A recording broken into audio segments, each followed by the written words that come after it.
আসসালামু আলাইকুম সবাই। কেমন আছো? আশা করি তোমরা সবাই ভালো আছো। তোমাদের আহ আসতে একটু দেরি হয়ে গেল। আচ্ছা, তোমরা দেখো যে আমাকে তোমরা ঠিক মতো দেখতে পারতেছো কিনা বা আমার কথা তোমরা ঠিকঠাক মতো শুনতে পারতেছো কিনা, আমাকে জাস্ট কমেন্টে তোমরা ক্লিয়ার লিখে জানাও, তাহলে আমি একদম ক্লাস শুরু করে দিই। আজকের ক্লাসটা খুবই অল্প সময়ের, আশা করি তেমন কোনো প্রবলেম হবে না। আমরা অল্প সময় পড়ে শেষ করে ফেলবো। 1 ঘন্টার মতো আমরা পড়বো, দেন আমরা হচ্ছে আবার অল্প সময় একটু রিভিশন দিলে মোটামুটি আমাদের আজকে সব পড়া হয়ে যাবে। আমাকে একটু জানাও যে তোমরা আমাকে ঠিকঠাক মতো দেখতে পারতেছো কিনা বা আমার কথা তোমরা ঠিকঠাক মতো শুনতে পারতেছো কিনা।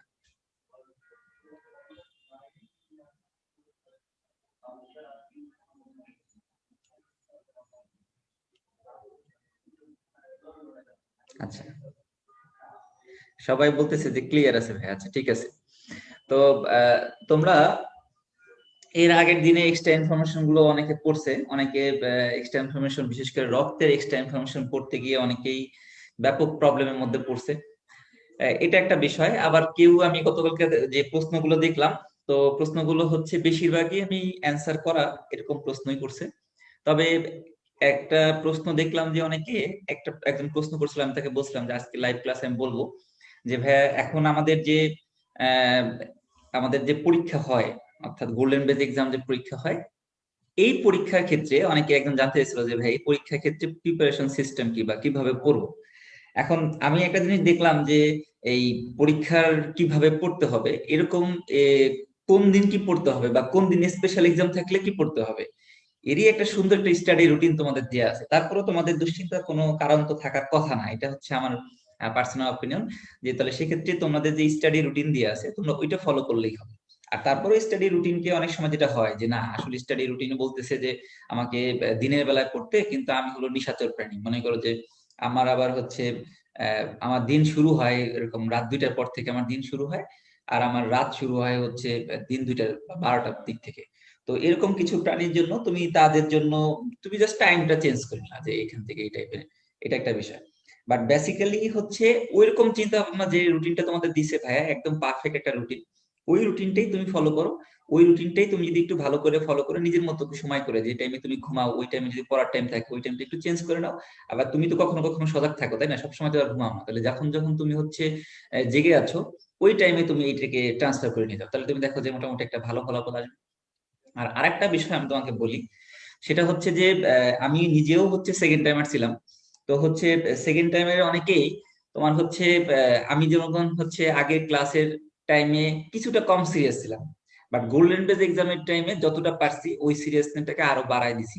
তো গোল্ডেন বেজ এক্সামের প্রশ্নগুলো পড়তে পড়তে বা বারবার রিভিশন দিতে দিতে আমার কাছে মনে হয়েছে এইটাই হচ্ছে কম্পারেটিভলি আমাকে বেশি উৎসাহ জাগাইছে যে না ঠিক আছে, যে আমি এখন আরো প্রস্তুত। তাহলে তুমি যত পরীক্ষা দিবা, যত প্রশ্ন সলভ করবা, তত কিন্তু তোমার পরীক্ষার ভীতি কমে যাবে। তো গোল্ডেন বেজ এক্সামের পরীক্ষাগুলো প্রতিদিনই তোমরা অংশগ্রহণ করবা এবং প্রতিদিনই চেষ্টা করবা যে পরীক্ষায় যেন একটা ভালো মার্ক তোলা যায়। ঠিক আছে? এখন এমন হবে না 100-র মধ্যে 100 পাটা টাফ, তুমি দেখবা যে এখানে 80 আপ পাচ্ছ কিনা, 80 আপ পাও বা 85 আপ পাও, এটা অনেক ভালো মার্ক। আর যারা 70 আপ পাও তাদের দুশ্চিন্তা করার কিছু নাই, একটু ভালো করে চেষ্টা করলেই মোটামুটি তুমি দেখবা যে সব কমপ্লিট পারতেছো। এটা হচ্ছে গোল্ডেন ব্যাচ এক্সামের যে প্রশ্ন নিয়ে আমাকে একজন প্রশ্ন করেছিল যে ভাই এটা কিভাবে পড়বো। তো তার ক্ষেত্রে আমি বলবো যে ভাই তুমি দেখবা যে আমাদের এখানে মেডিকোর পেজের মধ্যে সুন্দর করে স্টাডি রুটিন দেওয়া আছে, ওইটা তুমি একটু ফলো করো। বাকিটা তুমি হচ্ছে বললাম যে নিজের মতো করে একটু হালকা চেঞ্জ করে নাও, তাহলে কিন্তু তুমি আশা করি সফল হতে পারবা। তো চলো আমরা ক্লাসে চলে যাই। আজকে ক্লাসে আমরা আজকের টপিকস হচ্ছে সপ্তম অধ্যায় থেকে শেষ অধ্যায় পর্যন্ত।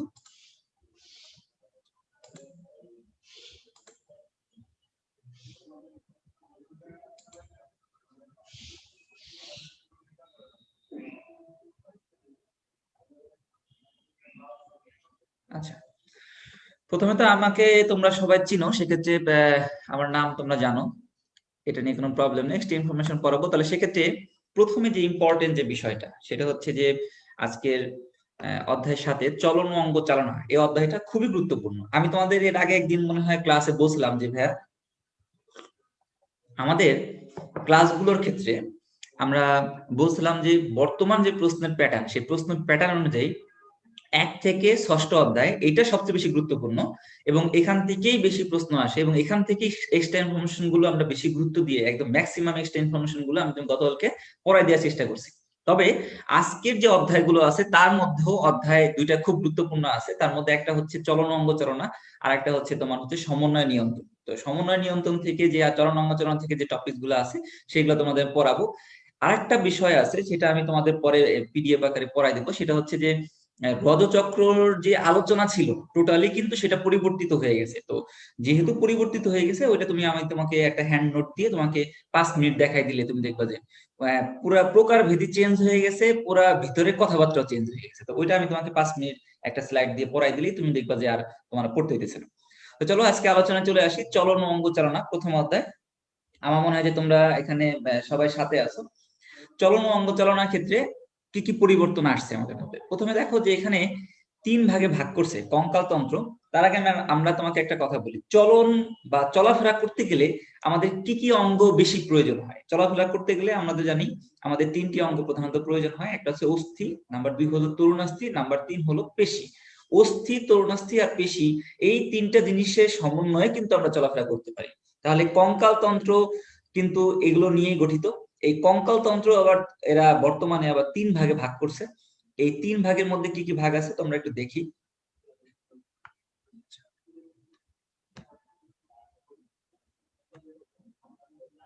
ঠিক আছে, এর মধ্যে দেখো নতুন বইতে এই কঙ্কাল তন্ত্রের শ্রেণীবিন্যাস করা হয়েছে নতুন ভাবে, যেটা তোমাদের আগের বইতে ছিল না। কঙ্কাল তন্ত্রকে এরা 3 ভাগে ভাগ করছে। নাম্বার 1 হচ্ছে বহিঃকঙ্কাল তন্ত্র, নাম্বার 2 হচ্ছে অন্তঃকঙ্কাল তন্ত্র, আর নাম্বার 3 হচ্ছে স্প্লান্টনিক কঙ্কাল তন্ত্র। প্রশ্ন হচ্ছে ভাই এখান থেকে কি পড়বো আর পরীক্ষার জন্য এখান থেকে কিভাবে প্রশ্ন আসতে পারে? এখান থেকে প্রশ্ন আসলে একভাবেই প্রশ্ন আসতে পারে। সেটা কি ভাইয়া? সেটা হচ্ছে যে এখানের উদাহরণগুলো থেকে প্রশ্ন আসতে পারে। একেবারে সহজ প্রশ্ন যদি হয় তোমাকে প্রশ্ন করবে বহিঃকঙ্কালের উদাহরণ নয় কোনটি। তুমি দেখো বাইরে কঙ্কালে কি কি থাকে, নখ, দাঁত, লোম। এই অপশন দেখলে তুমি মাথার মধ্যে যদি একটা কমন সেন্স কাজ করে যে বহিঃকঙ্কালের মধ্যে বাইরে থেকে কি কি থাকে, আমাদের নখ, দাঁত আর লোম থাকে, এটা হচ্ছে বহিঃকঙ্কালের অংশ। এবার আসলে অন্তঃকঙ্কালে কিভাবে ভাগ করা যায়? অন্তঃকঙ্কাল বলতে আমরা আসলে বুঝি এই যে অস্থি, তরুণাস্থি আর লিগামেন্ট যেগুলো আছে, এগুলো হচ্ছে অন্তঃকঙ্কাল নিয়ে গঠিত। এই অস্থি, তরুণাস্থি আর লিগামেন্ট নিয়ে মেন ডিটেলস পড়াশোনা তো তোমাদের অলরেডি পড়ানো হয়ে গেছে। এবং আমরা বুঝলাম যে এইটাকে, এই অস্থিকে প্রধানত আবার 2 ভাগে ভাগ করা যায়। একটা হচ্ছে অক্ষীয় কঙ্কাল তন্ত্র, যেগুলো আমাদের দেহের লম্ব অক্ষ বরাবর অবস্থান করবে। নাম্বার 2 যেগুলো আমাদের দেহের দুই পাশে মানে একদম আশেপাশে ঝুলে ছিল তাদেরকে আমরা বুঝলাম উপাঙ্গীয় কঙ্কাল তন্ত্র। তোমাদের মনে আছে কিনা? এবং আমরা এখানে বলছিলাম যে আমাদের মোট অস্থি সংখ্যা যদি 206টির মতো থাকে, এই 206টাকে আমরা 2 ভাগে ভাগ করছিলাম যে অক্ষীয় কঙ্কাল কতটি থাকে? অক্ষীয় কঙ্কাল সংখ্যা হচ্ছে 80টি আর উপাঙ্গীয় কঙ্কাল সংখ্যা হচ্ছে কতটি ভাই? 126টি। তাহলে এটা একটা বিষয়, এটা আমরা মনে রাখছিলাম, তাই না ভাই? তাহলে 206টা, এটাকে আমরা 2 ভাগে ভাগ করছিলাম, অক্ষীয় আর উপাঙ্গীয় কঙ্কাল, এই অস্থিগুলো। এই কথাগুলো এখানে লেখা আছে, তুমি এটা একটু দেখে নিলে। এবার সব স্প্লান্টনিক কঙ্কাল তন্ত্রের উদাহরণ, এটা সবচেয়ে বেশি গুরুত্বপূর্ণ। ঠিক আছে, তো তুমি দেখো স্প্লানিক কঙ্কাল তন্ত্রের যে উদাহরণগুলো, এইটা তুমি চাইলে আমাদের যে ভোট বা নির্বাচনের জন্য যে ব্যালট ব্যবহার করা হয়, এই ব্যালট দিয়ে তুমি চাইলে এটা মনে রাখতে পারো। ব্যালট দিয়ে, ভাই ব্যালটে কি হবে? বতে হবে হচ্ছে, দেখো ব্যালটের বতে হচ্ছে ব্রোঙ্কাই, লতে হবে হচ্ছে তোমার ল্যারিংস, ল্যারিংসে যে তরুণাস্থি গুলো থাকে, টতে হবে হচ্ছে ট্রাকিয়া। তাহলে আমরা বুঝলাম যে স্প্লান্টনিক কঙ্কাল তন্ত্রের উদাহরণগুলো আমরা ব্যালট দিয়ে মনে রাখতে পারি। ব্যালট, ব্যালটে কি হবে আমরা তো বললামই, ব্যালটের বতে ব্রোঙ্কাই, আর লতে হচ্ছে ল্যারিংস, টতে হচ্ছে ট্রাকিয়া। তুমি একটা জিনিস খেয়াল করে দেখো, স্প্লান্টনিক, শতে স্প্লান্টনিক, শতে শ্বসন তন্ত্র, এরকম একটা চিন্তা করলেও কিন্তু তুমি একটা মিল পাচ্ছ যে এটা শ্বসন তন্ত্রের কিছু একটা অংশ। এটা হচ্ছে বেসিক চিন্তা ভাবনা। একটা জিনিসকে তোমরা কয়েক ভাবে পড়তে পারো। আমি একটা জিনিস পড়ার সময় ব্রেনকে কয়েক ভাবে চিন্তা করে পড়াইতাম, তাদের সুবিধা হইতো কি যে ব্রেন এই বিষয়টা সহজে ভুলতো না। তাহলে কয়েক ভাবে চিন্তা করা যায়। একটা হচ্ছে ধরো তুমি স্প্লান্টনিক, আবার চিন্তা করলে স দিয়ে শুরু, শতে শ্বসনতন্ত্র, এইভাবেও চিন্তা করা যায়। আবার নাম্বার 2 চিন্তা করা যায় যে এটা হচ্ছে যে উদাহরণগুলো আছে ব্যালট দিয়ে মনে রাখলাম, বতে ব্রোঙ্কাই, লতে ল্যারিংস এর তরুণাস্থি, আর টতে হচ্ছে ট্রাকিয়া। তাহলে আমার মনে হয় এটা সহজ হবে। নিচের প্রশ্নটা আগে আলিম স্যারের বইতে ছিল, বর্তমানে আজমল স্যারের বইতে এটা তুলে দেওয়া হয়েছে। সেটা কি যে মানব শিশু জন্মের সময় তরুণাস্থির সংখ্যা কতটা ছিল? আমি বলছিলাম অস্থির সংখ্যা ছিল 300টির মতো। এটা অতিরিক্ত ওজনের ব্যাগ বহন করার ফলে অস্থিগুলো মিলিত হয়ে সংখ্যা কমে গেছে। কত হয়েছে বর্তমানে এখন আমাদের? 206টার মতো। তাহলে আমরা বুঝতে পারলাম যে এই ইনফরমেশনটা আমরা আগেই পড়াইছিলাম, কিন্তু তখন আমি ক্লাসে যখন পড়াইছিলাম তখন পড়াইছিলাম যে ভাইয়া এটা হচ্ছে আলিম স্যারের বইতে আছে, কিন্তু বর্তমানে এটা আবার আজমল স্যারের বইতে। তাহলে এই পেজ থেকে আমার মনে হয় কারো কোনো বুঝতে অসুবিধা নেই। তাহলে আমরা কঙ্কালতন্ত্রের শ্রেণীবিভাগ থেকে, যেহেতু একদম অধ্যায় শুরুতে, তাই কিন্তু প্রশ্ন আসার পসিবিলিটি রয়েছে, এবং হচ্ছে এটা কিন্তু খুব গুরুত্ব সহকারে পড়তে হবে, ঠিক আছে, বিশেষ করে স্প্লান্টিক কঙ্কালতন্ত্রের উদাহরণ। তাহলে এটা যদি তোমার কমপ্লিট হয়ে যায়, আমরা নেক্সটে চলে যাব।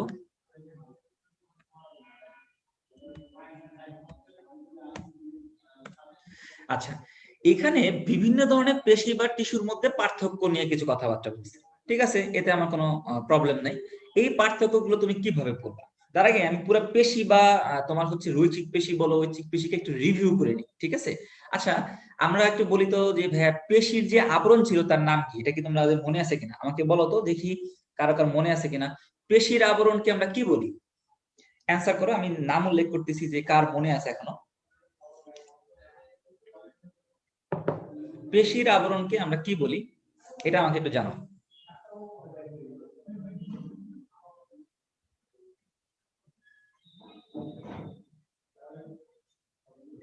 আচ্ছা, আশা রহমান একটা মনে হয় তোমাদের বন্ধুদের উদ্দেশ্যে একটা শর্টকাট বলছে যে বই পড়তে গেলে আগে আলিম স্যার যদি তুমি এই বছর পড়ো, পরের বছর এটা আজমল স্যারে তুমি খুঁজে পাবা, এরকম একটা উনি একটা ট্রিকি একটা কথাবার্তা বলছে। রাইট, সঠিক অ্যান্সার দিচ্ছে নওশীন নিগার সার্কোলেমা, এটা সার্কোলেমা, আফসানা আমরিন, তারপরে হচ্ছে যে তোমার ইলিন, তারপরে হচ্ছে যে রাত্রি, এরা সবাই সঠিক অ্যান্সার দিছে। নিলয় রয় নীল, তারপরে আঞ্জুমারা, মনসুরা খাতুন, লিজা, সালা, সবাই সঠিক অ্যান্সার দিচ্ছে। ইসমত রাইমা, ঠিক আছে। তাহলে সবাইকে অসংখ্য ধন্যবাদ। আমরা জানি যে পেশির আবরণকে আমরা বলি হচ্ছে সার্কোলেমা। পেশি পৃথিবীতে কয় প্রকার? আমরা জানি পেশি পৃথিবীতে হচ্ছে 3 প্রকার। কি কি ভাইয়া পেশি আছে? নাম্বার 1 হচ্ছে রৈখিক পেশি, নাম্বার 2 হচ্ছে মসৃণ পেশি বা অনিচ্ছিক পেশি, আর নাম্বার 3 হচ্ছে হৃৎপেশি। প্রশ্ন হচ্ছে যে এগুলো থেকে আমরা কিন্তু অন্যান্য নামগুলো আমাদের পারতে হবে। সেটা কিভাবে পারতে পারি দেখো, ঐচ্ছিক পেশি দিয়ে অন্যান্য নামগুলো তুমি চাইলে কি দিয়ে মনে রাখতে পারছিলা? চরক দিয়ে। চরক দিয়ে মনে রাখতে পারছিলা কিনা? চতে হচ্ছে চিহ্নিত পেশি, রতে রৈখিক পেশির, কতে হচ্ছে কঙ্কাল পেশি। তাহলে তুমি প্রথমে টার্গেট থাকবে যে যে কোনো পেশি সম্পর্কে তুমি যতই জানো না কেন, কোনো লাভ নাই যত সময় পর্যন্ত না তুমি অন্যান্য নামগুলো না জানো। কারণ পরীক্ষায় কোন নাম দিয়ে প্রশ্ন আসবে এটা কিন্তু তুমি জানো না ভাই। তার মানে তোমাকে প্রশ্ন করতে পারে যে ধরো রৈখিক পেশি উদাহরণ কোনটি, তুমি জানো ঐচ্ছিক পেশি উদাহরণ কোনটি, বাট রৈখিক পেশি উদাহরণ তুমি জানো না, তাহলে কিন্তু পড়ে লাভ হলো না, এটা একটা বিষয়। তাহলে তুমি দেখো, অনৈচ্ছিক পেশি আমরা মনে রাখতাম কি দিয়ে? ভীম দিয়ে মনে রাখতাম। তোমাদের মনে আছে কিনা ভীম? ভীম ওয়াশিং মেশিন ইয়া যেটা করে আর কি, ভীম। ভীম দিয়ে কিভাবে মনে রাখতাম? ভতে হচ্ছে ভিসেরাল পেশি, মতে হচ্ছে মসৃণ পেশি। এটা তোমাদের মনে আছে কিনা? হৃৎপেশি আরেক নাম হলো, আমরা জানি হৃৎপিণ্ড বিষয়ে কোনো কথা হলো কার্ডিয়াক কথাটা আসে, তাহলে এটা হবে কি হবে? কার্ডিয়াক পেশি। তাহলে এই হচ্ছে মোটামুটি কথা। তুমি দেখো, আমরা এই যে বর্তমানে যে তোমার হচ্ছে স্লাইড আছে, এখান থেকে আমরা কিভাবে কি পড়বো, প্রথমে আসি উদাহরণগুলো কিভাবে পড়বো। আমি তোমাদের বলে দিয়েছিলাম ঐচ্ছিক, মানুষের ঐচ্ছিক বিষয় একটা বিষয়ের মধ্যে কাজ হচ্ছে হচ্ছে ঐচ্ছিক কাজের মধ্যে একটা কাজ হচ্ছে কি ভাইয়া? চোখে সানগ্লাস বা চোখে গগস পরা। এই চোখে গগস দিয়ে আমরা উদাহরণগুলো মনে রাখবো। চোখ, গতে গলবিল, যতে জিহ্বা। মনে আছে কিনা একবার মনে করে দিলাম। এবার আসো, নালী বা থলি থাকলে আমরা কি বলছিলাম? নালী বা থলি থাকলে এটা অবশ্যই অনিচ্ছিক পেশি হবে। তাহলে নালী বা থলি, এটা থাকলে আমরা কি বুঝবো? এটা থাকলে আমরা বুঝবো অনিচ্ছিক পেশি। দেখো, এই যে নালীর মধ্যে শ্বাস, কোষ্ঠিক নালী, শ্বাসনালী, ঠিক আছে, এই যে রেচন জনন নালী, রক্তনালী, লসিকা নালী, হ্যাঁ, এই যে গ্রন্থি নালী। আর থলির মধ্যে কি ছিল ভাইয়া? থলির মধ্যে ছিল হচ্ছে মূত্রথলি আর হচ্ছে জরায়ুথলি। তাহলে এই যে নতুন বক্সের মধ্যে তুলে নাই, বাট তুমি এখন হচ্ছে তো এখন ওভারঅল পড়তে হবে, সবকিছু মাথার মধ্যে রাখতে হবে। আর হৃৎপেশি কোথায় থাকে? একটা বাচ্চাকে জিজ্ঞেস করলো, সে বলতে পারবে যে ভাই এটা হৃৎপিণ্ডে থাকে, তাহলে এখান থেকে প্রবলেম নাই। এরপরে আমাদের দেখতে হবে যে ভাইয়া, তুমি একটা জিনিস খেয়াল করে দেখো, এই 2 নম্বর পয়েন্টটা গুরুত্বপূর্ণ, আর হচ্ছে 7 নম্বর পয়েন্টটা গুরুত্বপূর্ণ। এখন ভাই প্রশ্ন আসতে পারে, ভাই 2 নম্বর আর 7 নম্বর পয়েন্ট থেকে কি পড়তে হবে বা কেন গুরুত্বপূর্ণ, কিভাবে পড়তে পারে? তুমি দেখো, এই রৈখিক পেশি দুইটা কথাই দ দিয়ে শুরু, এটা হচ্ছে দীর্ঘ, আর এর কাজ কিরকম? দ্রুত। তাহলে এই জিনিসটা তোমাকে মাথায় রাখতে হবে যে রৈখিক পেশি দীর্ঘ হয়, এবং হচ্ছে কাজ দ্রুত হয় এবং শক্তিশালী হয়। আচ্ছা, রৈখিক পেশির কাজ যে শক্তিশালী হয় না না হয়, এটা তুমি যদি ঐচ্ছিক পেশির কাজ শক্তিশালী হয় না না হয়, এটা তুমি যদি কাউকে বুঝতে চাও,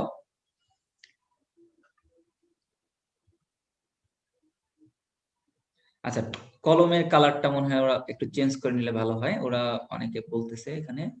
কুমার জয় বলছে, ঠিক আছে, আমি পেনের কালারটা চেঞ্জ করে নিচ্ছি, ঠিক আছে, ওকে।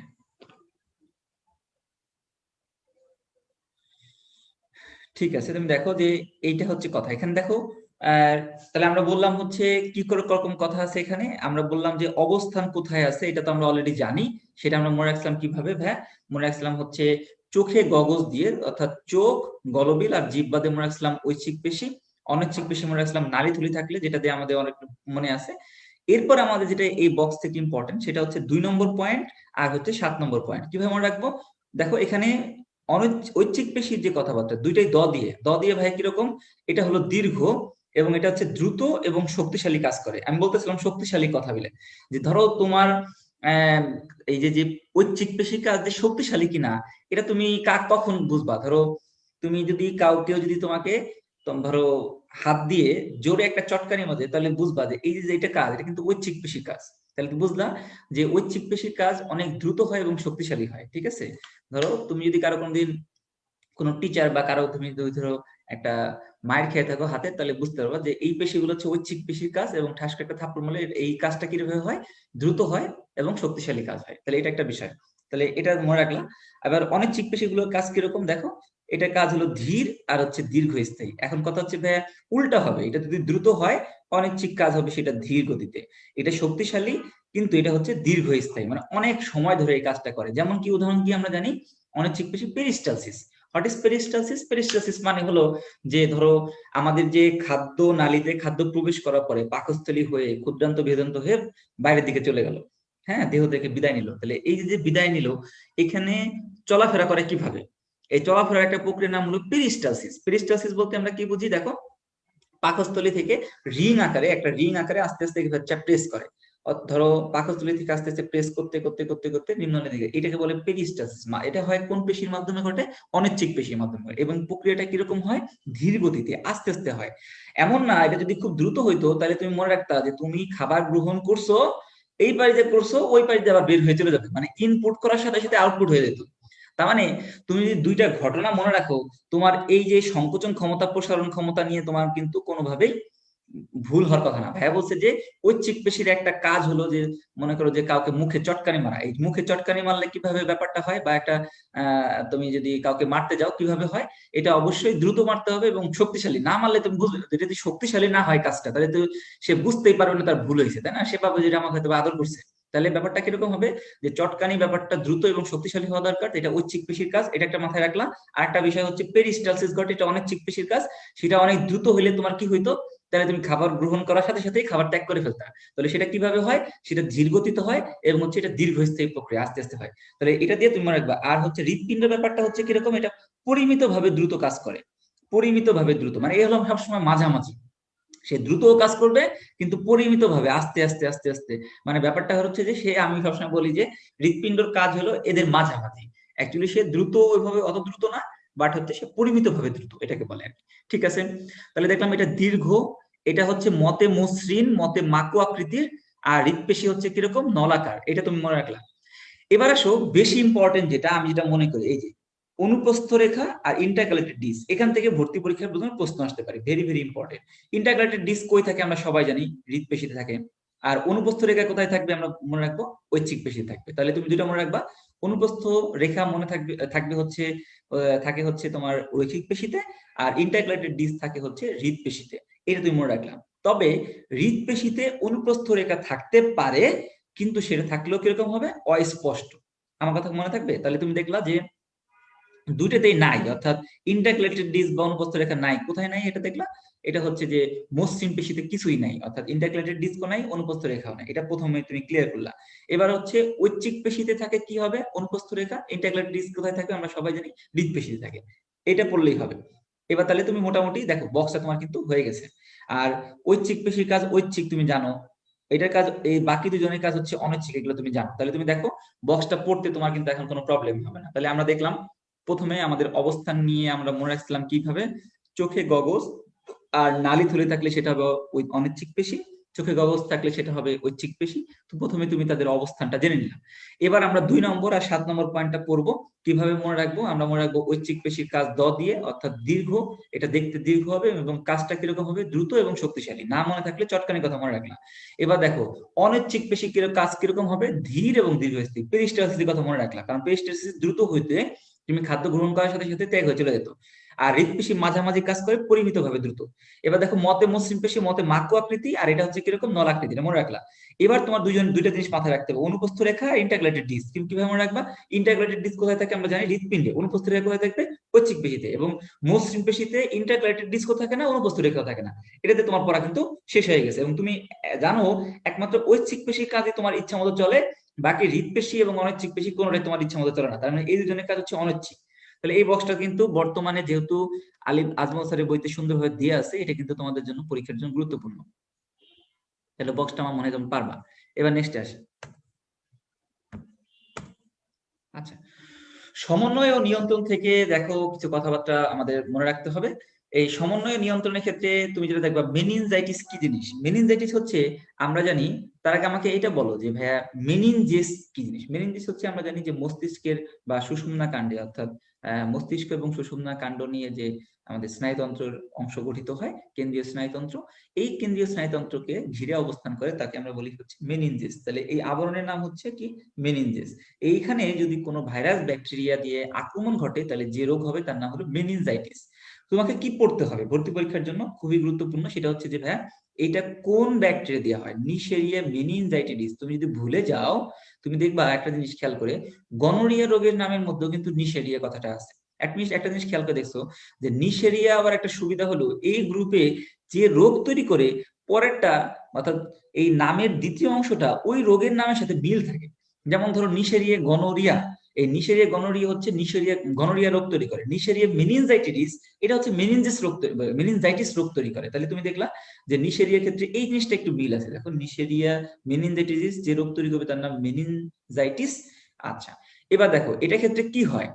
এখানে কিছু কথাবার্তা, প্রধান লক্ষণ বলছে যে কিছু কথা লেখা আছে, আমি তোমাকে আমার মতো করে বলি, যেহেতু ডাক্তারি ভাষায় কথাবার্তা এখানে ওনাদের তুলনায় হয়তো বা কিছুটা হলেও আমরা ভালো জানি। মেনিনজাইটিস যদি রোগটা হয় তাহলে কি কি প্রবলেম হতে পারে? এখানে ইনফেকশন হইলে আমরা কিভাবে বুঝবো মেডিকেলে?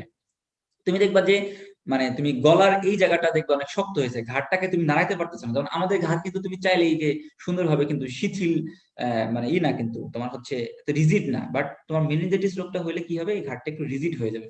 ঠিক আছে, এর একটা বিষয়।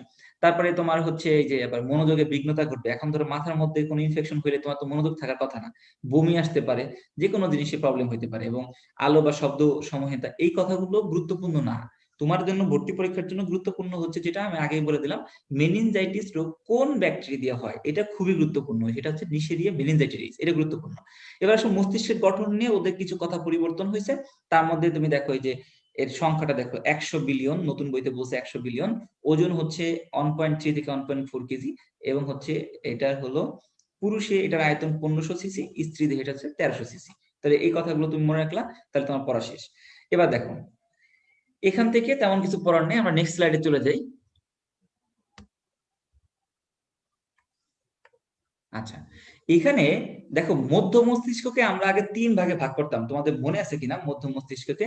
বাট বর্তমানে আমরা আবার 4 ভাগে ভাগ করতেছি। কিরকম ভাবে দেখো, আগে আমরা বুঝলাম যে মধ্য মস্তিষ্ক আমরা যে 3 ভাগে ভাগ করি, তার মধ্যে কি কি আছে আমরা মনে আছে কিনা তোমাদের? আমরা বলতাম যে সেখানে হচ্ছে সেরেব্রাল অ্যাকুইডাক্ট, তারপরে কর্পোরা কোয়াড্রিজেমিনা, আর হচ্ছে সেরেব্রাল পেডাঙ্কল। এই 3টা ভাগে ভাগে আগে ভাগ ছিল।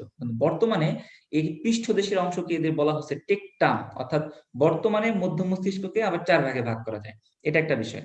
তবে এখান থেকে যদি ডিটেলস প্রশ্ন আসে তাহলে সেরেব্রাল অ্যাকুইডাক্ট থেকে প্রশ্ন আসবে, এটা খুব গুরুত্বপূর্ণ। কি প্রশ্ন আসবে ভর্তি পরীক্ষায়? যে তৃতীয় ও চতুর্থ যে ভেন্ট্রিকল আছে এটাকে যুক্ত করে কোনটি, মধ্য মস্তিষ্কের কোন অংশ? তাহলে আমরা কি বুঝবো? Cerebral aqueduct. এটা খুবই গুরুত্বপূর্ণ। তাহলে আমরা দেখতেছি যে নতুন বইতে কি যোগ হইলো? টেকটাম। টেকটাম কাকে বলে? এটি মধ্য মস্তিষ্কের পৃষ্ঠীয় অংশ। তোমাকে পরীক্ষায় এইভাবে প্রশ্ন দিতে পারে যে নিম্নের কোনটি মধ্য মস্তিষ্কের পৃষ্ঠীয় অংশ? তাহলে আমরা বলবো মধ্য মস্তিষ্কের পৃষ্ঠীয় অংশের নাম কি? টেকটাম। ঠিক আছে না ভাই? তাহলে এই একটা বিষয় তোমাদের মনে রাখতে হবে, তাহলে মোটামুটি তুমি পারবা। এবার দেখো স্নায়ুর উৎস সমূহ, এগুলো উৎসগুলো আগের উৎসের সাথে মিল আছে। তুমি দেখো একদম আগের উৎসের সাথে মিল আছে, খুব একটা ডিফারেন্স হয় না। এটা আলাদাভাবে তুলে দেওয়া হয়েছিল তো এই জন্য তোমাদের। তবে ডিফারেন্সটা কোথায় আছে আমি একটু বলে দিই। ডিফারেন্সটা আছে, আগে তোমাকে বলা হয়তো যে মেডুলার অঙ্কীয় দেশ, মেডুলার অঙ্কীয় দেশ বা মেডুলার পার্শ্বদেশ। নতুন বইতে বলছে পন্স ও মেডুলার তোমার হচ্ছে অঙ্কীয় দেশ পঞ্চমেডুলার পার্শ্বদেশ, পঞ্চমেডুলার সংযোগস্থলের পার্শ্বদেশ। তাহলে আমরা বুঝতে পারতেছি যে আগের বই অনুযায়ী যদি মানে পরীক্ষায় প্রশ্ন আসে তাহলে তোমাকে প্রশ্নের অপশনে থাকবে মেডুলার পার্শ্বদেশে, আর বর্তমান বই অনুযায়ী যদি প্রশ্ন আসে তাহলে প্রশ্ন আসবে পঞ্চমেডুলার পার্শ্বদেশে। তার মানে আমার মনে হয় যে নতুন করে তোমাকে শেখার কিছু নাই। তুমি জাস্ট খালি এটা মনে রাখবা যে উৎসর ক্ষেত্রে যদি নতুন বইতে কোনো কোনো জায়গায় পার্শ্বদেশ না দিয়ে, মেডুলার পার্শ্বদেশ না দিয়ে পঞ্চমেডুলার পার্শ্বদেশ আছে, তাহলে নতুন বইয়ের অপশনটা এটা একটু মাথায় রাখলাম, এর বাইরে তোমার কিছু এখান থেকে পড়তে হবে না। তাহলে নেক্সটে আসি। আচ্ছা, সেরেব্রাম আর সেরেবেলামের মধ্যে যে পার্থক্য সেটা আমাদের একটু গুরুত্ব সহকারে পড়তে হবে। সেটা কি কি পড়তে হবে দেখো।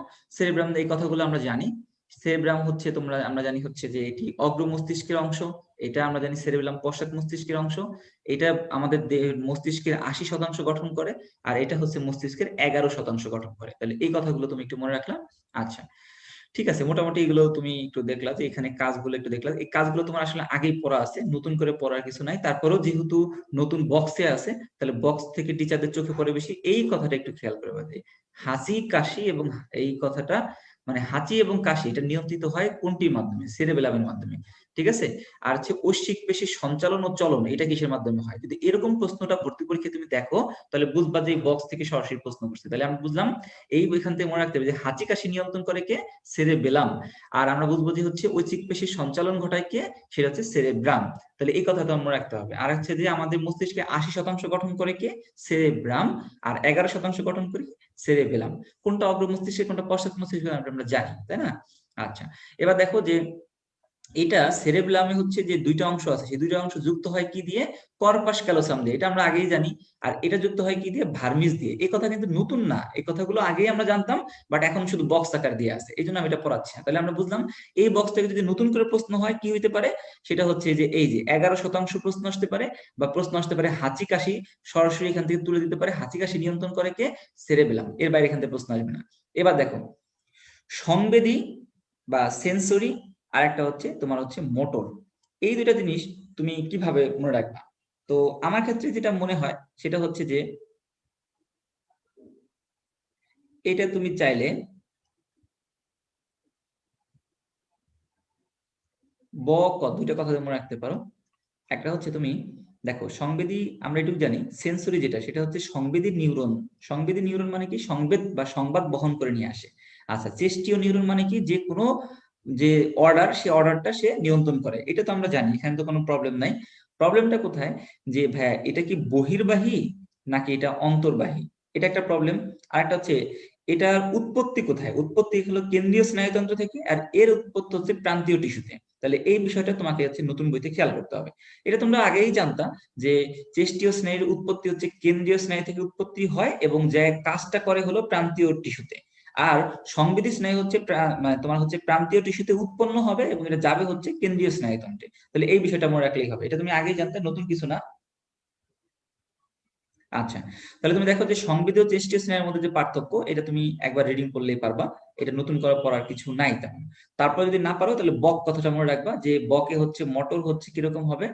মোটর হচ্ছে বতে হচ্ছে এটা হলো তুমি বহির্বাহী, আর কতে হচ্ছে এর উৎপত্তি হচ্ছে কোথায়? কেন্দ্রীয় স্নায়ুতন্ত্র থেকে, এবং এটা কোথায় যে কাজ করবে? প্রান্তীয় স্নায়ুতন্ত্রে। তাহলে এটা আমরা পারবা। নেক্সটে আসো। আচ্ছা, মস্তিষ্ক ও সুষুম্না কাণ্ডের মধ্যে পার্থক্য, এইটা তুমি একবার রিডিং করলে পারবা। একবার রিডিং করো, কিরকম ভাবে রিডিং করবো দেখো। রিডিং দাও, রিডিং দিলে তুমি পারবা। প্রথমে আসে মস্তিষ্ক। মস্তিষ্ক কিসের মধ্যে অবস্থান করে আমরা সবাই জানি? করটিকার মধ্যে অবস্থান করে। সুষুম্না কাণ্ড কিসের মধ্যে? মেরুদণ্ডের মধ্যে অবস্থান করে। আচ্ছা, এটা কিরকম দেখতে? এটা হচ্ছে স্ফীত বা ডিম্বাকৃতি। তুমি মাথার যদি কোনোদিন ছবি এঁকে থাকো, ধরো এটা যদি দাও, এরকম একটা ছবি আছে। আচ্ছা, তাহলে এরকম একটা ছবি আঁকলে আমরা জানি হচ্ছে, তোমরা জানো যে আমি ছবি ভালো আঁকি না, তারপর ধরো যেটা যদি মস্তিষ্ক চিন্তা করো, তাহলে মস্তিষ্ক দেখতে তো তুমি বুঝতে পারতেছো এটা কি দেখতে কিরকম ভাইয়া? স্ফীত।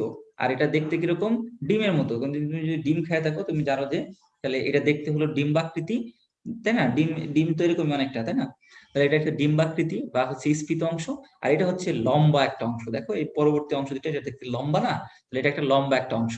তাহলে মোটামুটি তুমি বুঝতে পারতেছো যে মস্তিষ্ক যদি এটা চিন্তা করা যায় তাহলে এটা একটা বিষয়, ঠিক আছে। আচ্ছা, এবার দেখো, এটা কিছু উঁচু নিচু জায়গা থাকে যাকে আমরা সালকাই এবং জাইরাস বলতাম। সেটাই এখন এখানে বলা হয়েছে। এখান থেকে 12 জোড়া করোটিক স্নায়ু তৈরি হয়, এখান থেকে 31 জোড়া স্নায়ু তৈরি হয় সুষুম্নাকাণ্ড থেকে। এটা আমাদের আগেই জানা আছে। এবং এখানে অ্যাকচুয়ালি পার্থক্য, নতুন বইতে যে পার্থক্যগুলো দিয়ে অহেতুক পেজ নম্বর বাড়ানো হয়েছে কোন কোন জায়গায় আমার কাছে মনে হয়েছে। কারণ এই কথাগুলো দেখো, তুমি জানতা না এমন কোনো কথা কিন্তু এখানে বলে নাই, তবে তোমাকে এখন পড়াটা বাড়ায় দিছে, এটা একটা প্রবলেম তৈরি করছে। দেখো, তুমি জানতা যে মস্তিষ্ক করোটিকার মধ্যে থাকে, এটা কিন্তু নতুন কোন ইনফরমেশন না, বা এটা মেরুদণ্ডের মধ্যে অবস্থান করে, এটা তুমি নতুন কোন ইনফরমেশন না। তারপরে একটু চিন্তা করলে তুমি বুঝো যে এটা দেখতে স্ফীত আকার, বা এটা দেখতে ডিমের মতো, আর এটা হচ্ছে লম্বা আকৃতি। এই প্রশ্ন তুমি যদি বক্সটা না পড়েও যাইতা, তারপরও তুমি অ্যান্সার করে আসতে পারতা, এটা আমার কাছে দৃঢ় বিশ্বাস। তারপরও ব্যাপারটা হচ্ছে যে যেহেতু বক্স নতুন আকার দিছে, তোমার চোখে যেন পড়ে, এই জন্য আমরা এটাকে আবার তুলে দিছি, একবার দেখাই দিলাম যে না, আসলে দুশ্চিন্তা করার কিছু নাই। নতুন বইতে তোমার কাছে মনে হতে পারে অনেক কিছু আছে, আসলে অনেক কিছু ইনফরমেশন চেঞ্জ হয় না, এই জন্যই আমাদের এক্সট্রা ইনফরমেশন ক্লাস নিয়ে তোমাদের বুঝাই দেওয়া হয়েছে, এছাড়া নতুন কিছু না। তাহলে আমার মনে হয় যে এটা পারবা সহজে, সহজ বক্স, একবার রিডিং করলে তুমি পারবা, আর এই জিনিসগুলো তোমার আগেই পড়া আছে। আচ্ছা, এরপরে দেখো যে আমাদের অক্ষি গ্রন্থি থেকে আমরা পড়ায় চলে যাব। অক্ষি গ্রন্থির ক্ষেত্রে আমরা পড়ছিলাম কি দিয়ে ভাইয়া? অক্ষি গ্রন্থি হচ্ছে তিনটা। অক্ষি গ্রন্থি কয়টা ভাইয়া? তিনটা। আমি একটু কালার চেঞ্জ করে নিই, নাহলে তোমরা হচ্ছে অনেকে দেখতে পারবে না। আচ্ছা, অক্ষি গ্রন্থি নিয়ে যেহেতু কথা আসতেছে, অক্ষি গ্রন্থির ক্ষেত্রে বললাম অক্ষি গ্রন্থি হচ্ছে তিনটা। আমরা কি দিয়ে মনে রাখতাম ভাইয়া?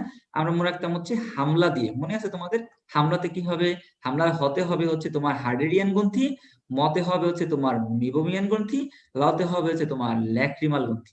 তাহলে তুমি দেখো এইগুলো হচ্ছে মোটামুটি কথা। এবার আসো কাজের ক্ষেত্রে তুমি কিভাবে করবা, একটা জিনিস খেয়াল করে দেখো, পিচ্ছিল রাখে, এই দুজনের কাজ হচ্ছে পিচ্ছিল রাখা। এটা হলো সিক্ত আর হচ্ছে পিচ্ছিল রাখে। তুমি কিন্তু পড়াটাকে কয়েকভাবে পড়াটাকে তুমি কয়েকভাবে চিন্তা করতে পারো। কিরকম ভাই? প্রথমেই তুমি আহ পড়া এক একটা, অনেক সময় দেখা যায় মেন পয়েন্ট গুলো মনে রাখা যায়, অথবা কমন কমন পয়েন্ট গুলো আগে খেয়াল রাখা যায়। তো তুমি যখন দেখো যে দুটোর মধ্যে মিল কি আছে, এইভাবে তুমি চাইলে মনে রাখতে পারো। দুটোর মধ্যে অমিল কি আছে, এটাও মনে রাখতে পারো। তাহলে তোমার কাজ হলো যে মিল আর অমিলটা খুঁজে বের করা, তাহলে তোমার পড়াটা সহজ হয়ে যাবে। তুমি দেখো, এই মেবোমিয়ান গ্রন্থিটা আর হার্ডেরিয়ান গ্রন্থি দুটোই কিন্তু পিচ্ছিল রাখে, তবে এটা সিক্ত রাখে, ভেজা রাখে, আর পিচ্ছিল রাখে। এটা একটা বিষয়, তাহলে এটা একটা ডিফারেন্স আছে হার্ডেরিয়ান গ্রন্থির মধ্যে। আরেকটা জিনিস ডিফারেন্স আছে, সেটা কি ভাই? দেখো, এরা হলো কনজাংটিভা আর কর্নিয়াকে পিচ্ছিল রাখে। এরা কি করছে? অক্ষিপল্লব, কনজাংটিভা আর কর্নিয়া। তার মানে তুমি দেখতে পারতেছো, অক্ষিপল্লব কথাটা যদি থাকে, আবার সিক্ত প্লাস হচ্ছে পিচ্ছিল কথাটা থাকে, তাহলে সেটা হবে হার্ডেরিয়ান গ্রন্থি। আর যদি মিবোমিয়ান গ্রন্থির ক্ষেত্রে কি হবে? পিচ্ছিল রাখে শুধুমাত্র কনজাংটিভা আর কর্নিয়াকে। অ্যাকচুয়ালি হার্ডেরিয়ান গ্রন্থির কাজই মেবোমিয়ান করে, এরকম একটা ব্যাপারটা তুমি এখান থেকে দেখতে পারতেছো। আচ্ছা, আর লাইসোজোমের কাজ কি তোমরা জানো, যে ওষুধে লাইসোজোম ব্যাকটেরিয়াকে ধ্বংস করে, চক্ষুকে সুরক্ষা দান করে, এই তো, বা চক্ষুকে পরিষ্কার রাখে, চোখকে পরিষ্কার রাখে, ঠিক আছে? এই কথাগুলো তুমি আগে জানো। এখানে যেটা জানতা না সেটা হচ্ছে কর্নিয়াকে পুষ্টি প্রদান করে। তাহলে আমরা বুঝলাম ল্যাক্রিমাল গ্রন্থি থেকে যে এনজাইম খরিত হয়, সেই ল্যাক্রিমাল গ্রন্থি থেকে যে এনজাইম খরিত হয়, সেটার কাজ কি? চক্ষুকে কি করবে? যে কর্নিয়াকে পুষ্টি দেয়। এটা তুমি আগে জানতা না। তুমি আগে জানতা কর্নিয়াকে পুষ্টি অন্যভাবে পায়, ওদের রক্তনালী থেকে ব্যাপক। প্রধান যে কাজগুলো, এগুলো তুমি দেখবা নতুন কোনো কাজ লেখা নাই, আগের কাজগুলো লেখা আছে। তুমি এই কাজগুলো আগে একবার মনে করছো, এই কাজগুলো ওরা আবার কি করছে, এগুলো একটা সামারি করে দিছে। নতুন কিন্তু এখানে কিছু নাই, তুমি একবার পড়ে দেখো, পড়ে দেখবা যে নতুন কিছু নাই এখানে। এই যেমন কর্নিয়া, এটা প্রতিসারক মাধ্যম রূপে কাজ করে, আলোক রশ্মিকে কেন্দ্রীভূত করে, এই কথাগুলো আমরা আগেই বইতে লেখা ছিল। আবার দেখো, লেসক্লেরার কাজ কি? এটা অক্ষিগুলোকে আকৃতি বজায় রাখে, চোখকে বাইরের আঘাত থেকে রক্ষা করে। এই কথাগুলো তোমার আগেই বইতে পড়তা না, ওইগুলোই ওরা কি করছে, বক্স করে দিয়ে দিছে। তাহলে এটা কিন্তু নতুন করে কিছু তোমাকে কিন্তু পড়তে হচ্ছে না, ঠিক আছে? তাহলে আমরা বুঝলাম এখান থেকে আমরা কি পড়লাম, যে অক্ষিগ্রন্থি এখন তিনটা, সুন্দরভাবে হামলা দিয়ে মনে রাখলাম, তিন প্রকার। তারপরে কাজগুলোর ক্ষেত্রে আমরা বুঝতে পারতেছি যে হার্ডেরিয়ান আর মেবোমিয়ান দুইটাই হচ্ছে আমাদের পিচ্ছিল কারক পদার্থ ক্ষরণ করে। এটা কাকে কাকে পিচ্ছিল করে? কর্নিয়া এবং কনজাংটিভা দুই জায়গায় কমন। শুধুমাত্র যদি তোমাকে অক্ষি পল্লবকে পিচ্ছিল বা সিক্ত রাখে যদি প্রশ্নটা আসে, তাহলে বুঝতে হবে এটা হার্ডেরিয়ান থেকে আসছে। জাস্ট এটা মাথায় রাখো। আর ল্যাক্রিমাল গ্রন্থি থেকে যে লাইসোজোম খরিত হয়, সেটা যে ব্যাকটেরিয়া ধ্বংস করে, এটা তুমি ছোটবেলা থেকে পড়ে আসতেছিলা। শুধুমাত্র ব্যতিক্রম ঘটে তুমি মনে রাখতেছো যে কর্নিয়াকে পুষ্টি প্রদান করে থাকে, যেটা তুমি আগে জানতা না। জাস্ট এটাই তুমি মনে রাখতেছো। তাহলে তুমি দেখো, অনেক কিছু তোমাকে মনে রাখতে হবে না। এবার নেক্সটে আসি আমরা, অন্ধবিন্দু আর হচ্ছে পিত বিন্দু, এটার মধ্যে যে পার্থক্য। আচ্ছা, আমাকে বলো যে এই যে অন্ধবিন্দু আর পিত বিন্দুর ক্ষেত্রে যদি তুমি পার্থক্য করতে বলো, তাহলে আমি তোমাকে বলবো যে ভাইয়া, অন্ধবিন্দুর মধ্যে এটা মনে রাখবা যে অন্ধবিন্দুর মধ্যে রড কোষ এবং কোন কোষ কোনোটাই থাকবে না, আর পিত্তবিন্দুর মধ্যে রড কোষ এবং কোন কোষ দুইটাই থাকবে, তবে কোন কোষ থাকবে হচ্ছে বেশি আর রড কোষ থাকবে হচ্ছে কম। তাহলে আমরা বুঝলাম, এটা তো আমরা প্রথমে বুঝতেছি অন্ধবিন্দু এই পার্থক্যের মধ্যে, জাস্ট এটা তোমাকে পড়লেই হবে। এবং কোথায় সবচেয়ে বেশি তোমার হচ্ছে ভালো প্রতিবিম্ব তৈরি হয়, ফোভিয়া সেন্ট্রালিস যেটা আমরা বলি, সেখানে সবচেয়ে ভালো প্রতিবিম্ব তৈরি হয়, এটা তুমি আগেই জানো। দেখো এখানে প্রতিবিম্ব গঠিত হয়ই না, আর এখানে বস্তুর প্রতিবিম্ব গঠিত হয় এবং প্রতিবিম্ব সর্বাধিক স্পষ্ট। এই কথাটা তুমি আগেই জানতে। দেখো নতুন কিন্তু তুমি কিছু পড়তে হচ্ছে না, আমি জাস্ট তোমাকে এই অংশগুলো দেখাই দিচ্ছি। কেন? কারণ তোমার কাছে যেন মনে না হয় ভাই নতুন অনেক কিছু পড়তে হবে। তুমি দেখো নতুন কিছু নাই এখানে। এই যে এখানে সে অপটিক স্নায়ু এসে যুক্ত হয়, তাই এটাকে অন্ধবিন্দু বলে। এবং এখানে কোনো রড কোষ এবং কোন কোষ থাকে না, এখানে রড কোষ কোন কোষ থাকে, তার মধ্যে কোন কোষ বেশি থাকে, রড কোষ কম থাকে। এবং এখানে সর্বাধিক স্পষ্ট প্রতিবিম্ব তৈরি হয়, আর এখানে কোনো প্রতিবিম্ব তৈরি হবেই না, কারণ রড কোষ কোন কোষ নাই। এবার আসলে অক্ষি পেশি, নতুন বইতে এটা একটা যুক্ত টপিকস, নতুন টপিকস। অক্ষি পেশিকে দুই ভাগে ভাগ করছে, দুইটা শ্রেণীতে নতুন বইতে ভাগ করছে। নাম্বার 1 হচ্ছে আমরা বলতাম এক্সটেনসিক, নাম্বার 2 হচ্ছে ইনটেনসিক। এক্সটেনসিক কথাটা আসছে এক্সট্রা থেকে। এটা হলো ব্যাপারটা এরকম যে যে সকল পেশিগুলো আমাদের চোখের বাইরে থাকতো তাদেরকে আমরা বলি এক্সটেনসিক পেশি, আর যে সকল পেশিগুলো আমাদের চোখের বাইরে না, চোখের ভিতরে থাকতো, তাদেরকে আমরা বললাম হচ্ছে কি ইনটেনসিক। এখন এই এক্সটেনসিক পেশির সংখ্যা হচ্ছে কয়টি ভাই? এক্সটেনসিভ পেশির সংখ্যা নতুন বইতে বলছে 60টি, আগের বইতে আমরা পড়তাম হচ্ছে 6টি। কি যে পড়তাম? R4O2। R4O2 দিয়ে আমরা কি পড়তাম যে রেকটাস হচ্ছে 4টা আর অবলিক হচ্ছে 2টা। নতুন বইতে বলছে একটা থাকবে লিভেটর পালপেব্রিস সুপেরিয়রিস, এটা নতুন বইতে অ্যাড হয়েছে। তাহলে লিভেটর পালপেব্রিস সুপেরিয়রিস যেটা, এটা নতুন বইয়ের ক্ষেত্রে একটা মনে হলো, তাহলে কটা হলো মোট? 60টা। ইন্টেনসিক পেশিগুলো তুমি একটু মনে রাখবা, যদি তুমি এগুলো নাম জানো, বাট তুমি এটাকে আলাদা শ্রেণী বিভাগ করে জানতে না। কিরকম ভাবে দেখো, এই দেখো সিলিয়ারি পেশি, আইরিশ পেশি, এই দুইটা। ইন্টেনসিক পেশিগুলো কিরকম? আঁশ দিয়ে মনে রাখতে পারো চাইলে, বা আইরিশ পেশি আর হচ্ছে কি ভাইয়া সিলিয়ারি পেশি। তাহলে আমরা বুঝলাম সিলিয়ারি পেশি এবং আইরিশ পেশি দুইটা হচ্ছে ইন্টেনসিক পেশি, আর এখানে হচ্ছে 60টা। তোমার হচ্ছে R4 দিয়ে মনে রাখলাম রেকটাস, রেকটাস সুপিরিয়র ইনফিরিয়র, তারপরে হচ্ছে তোমার তোমার মিডিয়াল ল্যাটারাল, এগুলোতে আমরা মনে রাখলাম। এটা অবলিক যেটা থাকবে, অবলিকও দুইটা হয়, সুপিরিয়র আর ইনফিরিয়র হয়। এবার দেখো যে তাহলে লিভেটর পালপেব্রিস সুপিরিয়রিস, এটা নতুন একটা যুক্ত হয়েছে। ঠিক আছে, O4L, এই সংকেতটা একটু বাড়বে। তাহলে 60টা বেশি, তুমি এখান থেকে এটাই পড়লেই হবে, এর বাইরে এখানে কিছু পড়ার নাই। তাহলে আমরা বুঝলাম অক্ষি পেশিতে নতুন কি প্রশ্ন বা নতুন নতুন কি চেঞ্জ আসছে। অক্ষি পেশি ছিল আগে কোনো শ্রেণী বিভাগ ছিল না, বর্তমানে অক্ষি পেশিকে দুই ভাগে ভাগ করা যায়। নাম্বার 1 হচ্ছে এক্সটেনসিভ, নাম্বার 2 হচ্ছে ইন্টেনসিভ। এক্সটেনসিভ বলতে আমরা বলবো এক্সট্রা থেকে কথা থেকে আসছে, এটা চোখের বাইরের দিকে থাকবে, এক্সট্রা দিকে থাকবে। ইন্টেনসিভ হচ্ছে চোখের ভিতরে থাকবে। এবার আসো যে চোখের বাইরের দিকে যারা থাকবে তাদেরকে হচ্ছে 7 প্রকার, আগের বইতে ছিল হচ্ছে 6 প্রকার। R4O2 দিয়ে মনে রাখতাম, অর্থাৎ রেকটাস 4টা এবং অবলিক 2টা, মোট 6টা। নতুন বইতে একটা যুক্ত হয়েছে, তার নাম হচ্ছে লিভেটর পালপেব্রিস সুপেরিয়রিস। তাহলে আমরা এটা একটা গেল।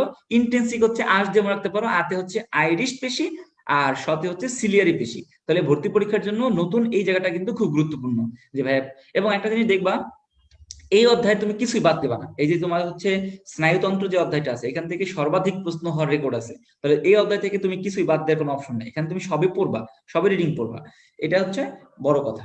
এবার নেক্সটে আসো।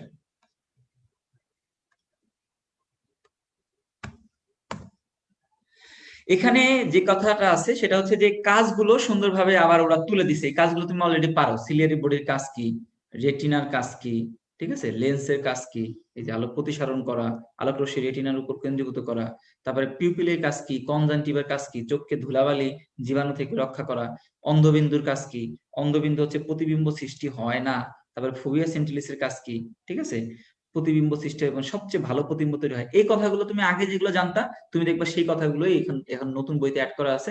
আমার মনে হয় না যে তোমাকে এখানে নতুন করে পড়তে হবে, তবে রিডিং পড়তে হবে। কেন রিডিং পড়তে হবে ভাইয়া? কারণ বক্স থেকে প্রশ্ন হওয়ার পসিবিলিটি বেশি। তুমি যদি বলো ভাই ভিতরের তুলনায় বক্স থেকে প্রশ্ন হওয়ার পসিবিলিটি বেশি, তার মানে আমরা চাইবো যে যে প্রশ্নগুলো তুমি পরীক্ষা হলে গিয়ে ফেস করবা, ওই প্রশ্নগুলোর লাইনগুলো তোমার চোখে একবার হলেও আলাদাভাবে একবার ভাসুক। তাই আমরা চাইতেছি যে এই জিনিসগুলো তুমি একবার পড়বা। যেমন দেখো অ্যাকুয়াস হিউমারের কাজে লেন্সের পুষ্টি যোগায়, বিবর্ধক মাধ্যমে সে কাজ করে, এগুলো তোমার আগের বইতেও কিন্তু ছিল, তবে এগুলো পয়েন্ট আকারে এখন নতুন বইতে আছে। অষ্টগ্রন্থি কাজ কি, আর্দ্র রাখা, চোখের বাইরে প্রবিষ্ট ক্ষতিকারক জীবাণুকে ধ্বংস করা, এই কথাগুলো নতুন বইতেও আছে, আগের বইতেও ছিল। ঠিক আছে, তাহলে আমাদের এগুলো হচ্ছে পড়া শেষ। আজকে তেমন কিছু বললাম যে নতুন ইনফরমেশন খুব একটা নাই, এই যে এখানে কিছু ইনফরমেশন আছে, এই ইনফরমেশন গুলো একটু পড়াইতে হবে। সেগুলো কি ভাইয়া? ক্যালসিটোনিন, ভাইয়া ক্যালসিটোনিনের কাজ কি? থাইরয়েড গ্রন্থির ক্যালসিটোনিনের কাজ হচ্ছে রক্তে ক্যালসিয়ামের মাত্রা নিয়ন্ত্রণ করা। এটা একটা নতুন একটা টপিক আসছে যেখান থেকে তোমাকে পড়তে হবে। ক্যালসিটোনিনের কাজ ছিল রক্তে ক্যালসিয়ামের মাত্রাটা নিয়ন্ত্রণ করা। আচ্ছা ভাইয়া, রক্তে ক্যালসিয়াম মাত্রা নিয়ন্ত্রণ কিভাবে করে? দুই ভাবে করতে পারে। এক হলো, ধরো এটা রক্তনালী, ঠিক আছে, রক্তনালীর মধ্যে ক্যালসিয়াম কে কি করবে? নিয়ন্ত্রণ করবে, মানে ক্যালসিয়ামকে বাড়তে দিবে না। এটা তো কথা। আচ্ছা, তাহলে কিভাবে করতে পারে? ক্যালসিয়ামটা কোন জায়গা থেকে আসে? ক্যালসিয়াম আসে হচ্ছে অস্থি থেকে। ধরো এটা একটা বোনস, এই বোনস থেকে, এটা একটা বোনস, এই বোনস থেকে তোমার হচ্ছে ক্যালসিয়ামটা কোথায় আসবে? রক্তের মধ্যে আসবে। তাহলে তুমি যদি এই বোনস থেকে, অর্থাৎ অস্থি থেকে ক্যালসিয়ামকে রক্তে স্থানান্তরে বাধা প্রদান করো, এই যে দেখো বাধা প্রদান করো, তাহলে কিন্তু, বাধা প্রদান করলে কিন্তু রক্তে ক্যালসিয়াম মাত্রাটা বাড়বে না। এখন ধরো কোনো কারণে রক্তে ক্যালসিয়ামের মাত্রাটা বেড়ে গেছে, তাহলে এটা কি করব? বৃক্কের মাধ্যমে ক্যালসিয়ামটাকে বের করে দেবো। বৃক্কের মাধ্যমে ক্যালসিয়াম বের করা যায় না? আমি বলছিলাম না যে মূত্রের উপাদানের মধ্যে একটা উপাদান ছিল কি ভাইয়া, মনে আছে তোমাদের? মূত্রের উপাদানের মধ্যে একটা মান ছিল হচ্ছে ক্যালসিয়াম। ক্যালসিয়ামের মূত্রের উপাদানের কত মান ছিল? 0.03%। এটা ছিল না? এটা হচ্ছে মূত্রের মধ্যে ক্যালসিয়াম মাত্রা ছিল 0.03%। এই ক্যালসিয়ামের মানটাকে যখন তোমার রক্তে ক্যালসিয়ামের মানটা বেড়ে যায়, এইখানে মূত্রে ক্যালসিয়ামের মানটা বাড়ায় দিয়ে দেহ থেকে বের করে দেওয়া হয়। তার মানে আমরা বুঝতে পারতেছি ক্যালসিটোনিনের কাজ হচ্ছে রক্তে ক্যালসিয়ামের মাত্রা নিয়ন্ত্রণ করা। কিভাবে নিয়ন্ত্রণ করতে পারে? প্রথমত, এই রক্তে ক্যালসিয়াম যেখান থেকে আসে সেই জায়গাটাকে বন্ধ করতে হবে, অর্থাৎ অস্থি থেকে আসা রক্তে বন্ধ করতে হবে। অথবা যদি কোনো কারণে তারপরও বেড়ে যায়, তাহলে এটাকে আমরা দেহ থেকে বের করে দিতে হবে। কিভাবে বের করে দেবো? মূত্রের মাধ্যমে। মূত্রে ক্যালসিয়ামের মাত্রাটা কি হবে তাহলে? আস্তে আস্তে তখন বেড়ে যাবে। এটা হচ্ছে ফার্স্ট পয়েন্ট। এবার দেখো, ক্রিয়াটাকে একবার রিডিং পড়বা। এখান থেকে তেমন কিছু ইম্পর্টেন্ট নাই, তবে একবার রিডিং পড়তে হবে যে 1, 2, 3 নম্বর পয়েন্টটা, যে পিটিএস হরমোন অস্থি থেকে ক্যালসিয়াম রক্তে স্থানান্তর করার মাধ্যমে পরিমাণ বাড়ায়, এই কথাগুলো একবার নতুন ভাবে, এবং ভিটামিন ডি থেকে সক্রিয় করে, 125 ডাইহাইড্রোক্সিপোলিক অ্যাসিড রূপান্তর করে। এই 3টা পয়েন্ট একবার রিডিং পড়ে যাবা ভালো করে, সমস্যা নেই। এবার দেখো যে তাহলে এখানে প্রধান শব্দভিত্তিক যে সার সংক্ষেপ, এখানে অন্য অংশগুলো পড়তে হবে না, তুমি 1 নম্বর এটা পড়বা, মিক্সেডিমাটা পড়বা। ভাইয়া অটোকেনিয়াম জিনিসটা কি যেন, কি জিনিস? সেটা হচ্ছে ইউটিকুলাস আর স্যাকুলাসের মধ্যে যে ম্যাকুলা আর হচ্ছে অটোলিথিক মেমব্রেন থাকে, এই দুটো মিলে গঠন করে অটোকেনিয়াম। তাহলে পরীক্ষায় দুইভাবে প্রশ্ন আসতে পারে, ডেফিনিশন থেকে প্রশ্ন দিতে পারে, অথবা তোমাকে প্রশ্ন দিবে যে অটোকেনিয়াম গঠন করে কে। তাহলে গঠন করবে কে? ম্যাকুলা আর হচ্ছে অটোলিথিক মেমব্রেন। এটা তোমাকে পড়তে হবে, এটা একটা স্টার চিহ্ন দিয়ে রাখবা। আর কি বলতে হবে? মিক্সেডিমা জিনিসটা কি? মিক্সেডিমা হচ্ছে তোমার হচ্ছে যে থাইরয়েড গ্রন্থির একটা রোগ। যদি কোনো কারণে থাইরয়েড গ্রন্থির পরিমাণ, থাইরয়েড হরমোনের পরিমাণ কমে যায়, তাহলে মিক্সেডিমা রোগটা হয়। এবং সেক্ষেত্রে কি হবে? তুমি প্রধান সিমটম হিসেবে পাবা শরীরে কি হয়ে যায়? পানি জমে যায়। তাহলে আমরা দেখতে পাচ্ছি, যেহেতু ডাক্তার এখান থেকে প্রশ্ন করতে পারে, অটোকেনিয়াম থেকে প্রশ্ন করতে পারে। এটা নতুন টপিকস। এটা হলো কি জিনিস? ইউটিকুলাস এবং স্যাকুলাসের মধ্যে যে ম্যাকুলা এবং অটোলিথিক মেমব্রেন থাকে, তাদেরকে আমরা বলবো হচ্ছে অটোকোনিয়াম। আমার কথা বুঝতে পারছো? আচ্ছা, তোমরা অনেকে দেখতেছি নিজেদের মধ্যে ব্যাপক কথাবার্তা বলতেছো, কিন্তু ক্লাসের দিকে তেমন মনোযোগ নাই। আমার মনে হয় যে তোমাদের ক্লাসটা খুব একটা উপকার হচ্ছে না, এরকম কি কিছু? যদি উপকার না হয় তাহলে আমাদের ক্লাস শেষ, তোমাদের সাথে আবার দেখা হবে, ঠিক আছে? আচ্ছা, আমাকে জানাও যদি, তাহলে আমি ক্লাস শেষ করে দিই। আর আমাদের দরকার নেই এত বাড়ায়, তোমাদের হচ্ছে অ্যাকচুয়ালি তোমরা সবই জানো দেখতেছি, এবং এই জন্য তোমাদের ব্যাপকভাবে নিজেদের মধ্যে আলাপ আলোচনা করতেছে দেখতেছি। অনেকে দেখি ফ্যামিলি প্ল্যানিং করতেছে যে তুমি কয়টা বাচ্চা নিবা, হ্যান ত্যান, এরকম কথাবার্তা এর মধ্যে আসতেছে নাকি? যাই হোক, আচ্ছা, এই যে নিজেদের মধ্যে তোমরা কথা বলে কি লাভ পাও? তবে এটাও ঠিক, আসলে করোনার কারণে যেটা হয়েছে, তোমরা কিছু ই করো না। আমি তো নিজে সেকেন্ড টাইমার, তো আমি যেটা বুঝতাম সেকেন্ড টাইমের সময় যেটা হয়, সেটা হলো পরিবেশ, প্রকৃতি, পরিবার, কেউ আমাদের সাথে থাকে না, সবাই বিরুদ্ধে কথা বলে, কেউ আমাদের উপর বিশ্বাস রাখে না। যদিও আমার হয়তো বা ধরো ডবল গোল্ডেন থাকে, যদিও তোমার হয়তো বা ডবল এ প্লাস বা ডবল গোল্ডেন থাকে, তারপরও তোমার উপরে তোমার পরিবার কেন যেন বিশ্বাস করতে চায় না, ভাবে যে এবারও মনে হয় চান্স হবে। এটা হয়, এটা একদম স্বাভাবিক। তো সেহেতু মানুষের একটা স্ট্রং সাইডের মধ্যে সাইড হচ্ছে তার পরিবার। পরিবার যদি কোনো কারণে সাপোর্ট না করে, তখন তুমি দেখবা যে কনফিডেন্স পাওয়া যায় না, 1 নাম্বার। 2 হলো কথা বলে ইন্টারেস্ট পাওয়া যায় না। কারণ তুমি যাই বলো না কেন, তোমাকে বলবে হয় বলে পড়তে বসো, যদি এবার চান্স না পেলে তোমার কি হবে তুমি একটু ভাবো। তাহলে যাই বলো না কেন, সেটা তুমি জানা কথাই তোমাকে বলে, বারবার বলে, তখন একটু বিরক্তই লাগে। ধরো জানা কথাই তোমাকে বারবার কেউ বলতেছে যে তুমি কিন্তু চান্স পাও নাই সেকেন্ড গতবার, এই কথাটা যদি তোমাকে বারবার কেউ বলে, তখন তোমার বিরক্তই লাগবে, তখন তোমার ভালো লাগবে না। এটা সত্যি কথা, এটা একটা হিউম্যান নেচার। তো সেক্ষেত্রে যেহেতু একটা মানুষের করোনার মধ্যে বাসায় থাকতে হচ্ছে এবং সেখানে বাসার পরিবারের সকল সদস্যগুলো আহ আমার পজিটিভলি বা আমার পক্ষে কথা বলতেছে না, যেখানে আমি কথা বলতে পারতেছি না, সেক্ষেত্রে আমাদের সেকেন্ড টাইমারদের সময় বা সেকেন্ড টাইমের সময় আমার একটা স্ট্রং জায়গা ছিল মেডিকোর ক্লাসরুম। এই মেডিকোর ক্লাসরুমে ভাইয়াদের ক্লাস করার পরে একটু তো ভালো লাগতো কিছু। আমাদের ক্লাসগুলো যতটা আমি জানি যে আমাদের অত বোরিং ক্লাস হয় না, যে এর মধ্যে ব্যাপক হাসি তামাশা বা এরকম কিছু হয়। তো সেক্ষেত্রে ওইখানে আমার একটা ভালো লাগার কাজ করতো, আমি ওই জায়গাটা এসে খুব একটা ভালো ফিল করতাম। আরেকটা বিষয় হচ্ছে বন্ধু বান্ধবের সাথে কিছু কথা বলতে পারতাম, যে ক্লাস শেষে বা ক্লাসের আগে 5 মিনিট বন্ধু বান্ধবের সাথে কথা বলতে পারতাম। তো এটা একটা ভালো জায়গা ছিল আমার কাছে মনে হয়। যে জিনিসটা হয়তোবা তোমরা মিস করতেছো, যে জিনিসটা হয়তোবা তোমরা ক্লাসে আসতে পারতেছো না দেখে হয়তোবা তোমাদের কিছু মনের কথাগুলো এক্সপ্রেস করার জায়গাটা থাকতেছে না, এটা আমি একদম আহ, বুঝি, আমার জায়গা থেকে বুঝি যে ক্লাসে আসলে হয়তোবা কিছুটা সময় আমি এক্সপ্রেস করতে পারতাম, কিছুটা জায়গা থাকতো, কিছুটা একই রকম দুঃখের মানুষদের সাথে কিছুটা শেয়ার করতে পারতাম, যে আমার ফ্যামিলি তো এরকম ঝামেলা করতেছে, তোর ফ্যামিলি তো ঝামেলা করতেছে, বা এই ধরনের কথাবার্তা গুলো বলে একটু শেয়ার করা যেত। তো এই একই দুঃখের লোকগুলো এখন আমরা অনলাইন ফরম্যাটে আছি, যেখানে আবার আমরা কথা বললে একজন আর একজনকে আবার কি করতেছি যে নিষেধ করতেছি যে ভাইয়া তোমরা পারস্পরিকের সাথে কথা বলো না, কারণ আসলে এটা ক্লাসের জন্য ডিস্টার্ব হয়। এজ এ টিচার হিসেবে তুমি আবার চিন্তা করে দেখবা যে না, ক্লাসের জন্য এটা অন্যদের ইম্পর্টেন্ট যে প্রশ্নগুলো সেগুলো আমাদের চোখে আর পড়তেছে না। তাহলে টিচার হিসেবে তুমি যখন আমার জায়গায় দাঁড়াবা, তখন তুমি দেখবা যে যে না ঠিক আছে, যে ভাইয়া যে কথাগুলো বলতেছে যে ঠিকগুলো সত্য, যে না আমার এখানে কথা বললে কমেন্টের মধ্যে তাহলে হচ্ছে পারস্পরিক সমস্যাগুলো, অন্যদের যে মেন প্রবলেম গুলো, মেন প্রশ্নগুলো, সেগুলো আমার চোখে পড়ে না। এটা টিচার হিসেবে আমার প্রবলেম। আর স্টুডেন্ট হিসেবে তোমাদের একটা জায়গা থাকে যে পারস্পরিক কথা বললা, পারস্পরিক দুঃখ শেয়ার করলা। তো সেগুলোর জন্য তোমরা যেটা করতে পারো, আসলে কি বন্ধু প্রয়োজন হয় না। তোমার স্কুল কলেজে কিছু ভালো ফ্রেন্ড থাকে, যারা তোমার সাথে, তারা চান্স পেয়ে যাওয়ার পরেও তোমার সাথে ভালো ব্যবহার করে। তারপর দেখবা যে হচ্ছে অনেকে আছে চান্স পায় নাই তোমার মতো একই রকম দুঃখ, এরকম দু একজনের সাথে সবকিছু শেয়ার করবা। তা না হলে তুমি, অ্যাকচুয়ালি আমি বুঝি সেকেন্ড টাইমের সময় না কাউরে, ফ্যামিলি কারোর সাথে শেয়ার করা যায় না। এটা আমি ভালো করেই জানি, কারণ ফ্যামিলি কেমন যেন তখন একটু আচরণ চেঞ্জ হয়ে যায়, এরকম কিছুটা প্রবলেম আছে। তবে পরিবারের দু একজন সদস্য যারা থাকেই সব সময় তোমাকে চেয়ার আপ করবে, তাদের সাথে শেয়ার করতে পারো। অথবা তুমি বললাম যে এরকম কিছু ভালো ফ্রেন্ড থাকে সব জায়গায়, যে কিছু সাপোর্টিং ফ্রেন্ড থাকে, সে এই ফ্রেন্ড গুলোর সাথে একটু কথা বলে নিও।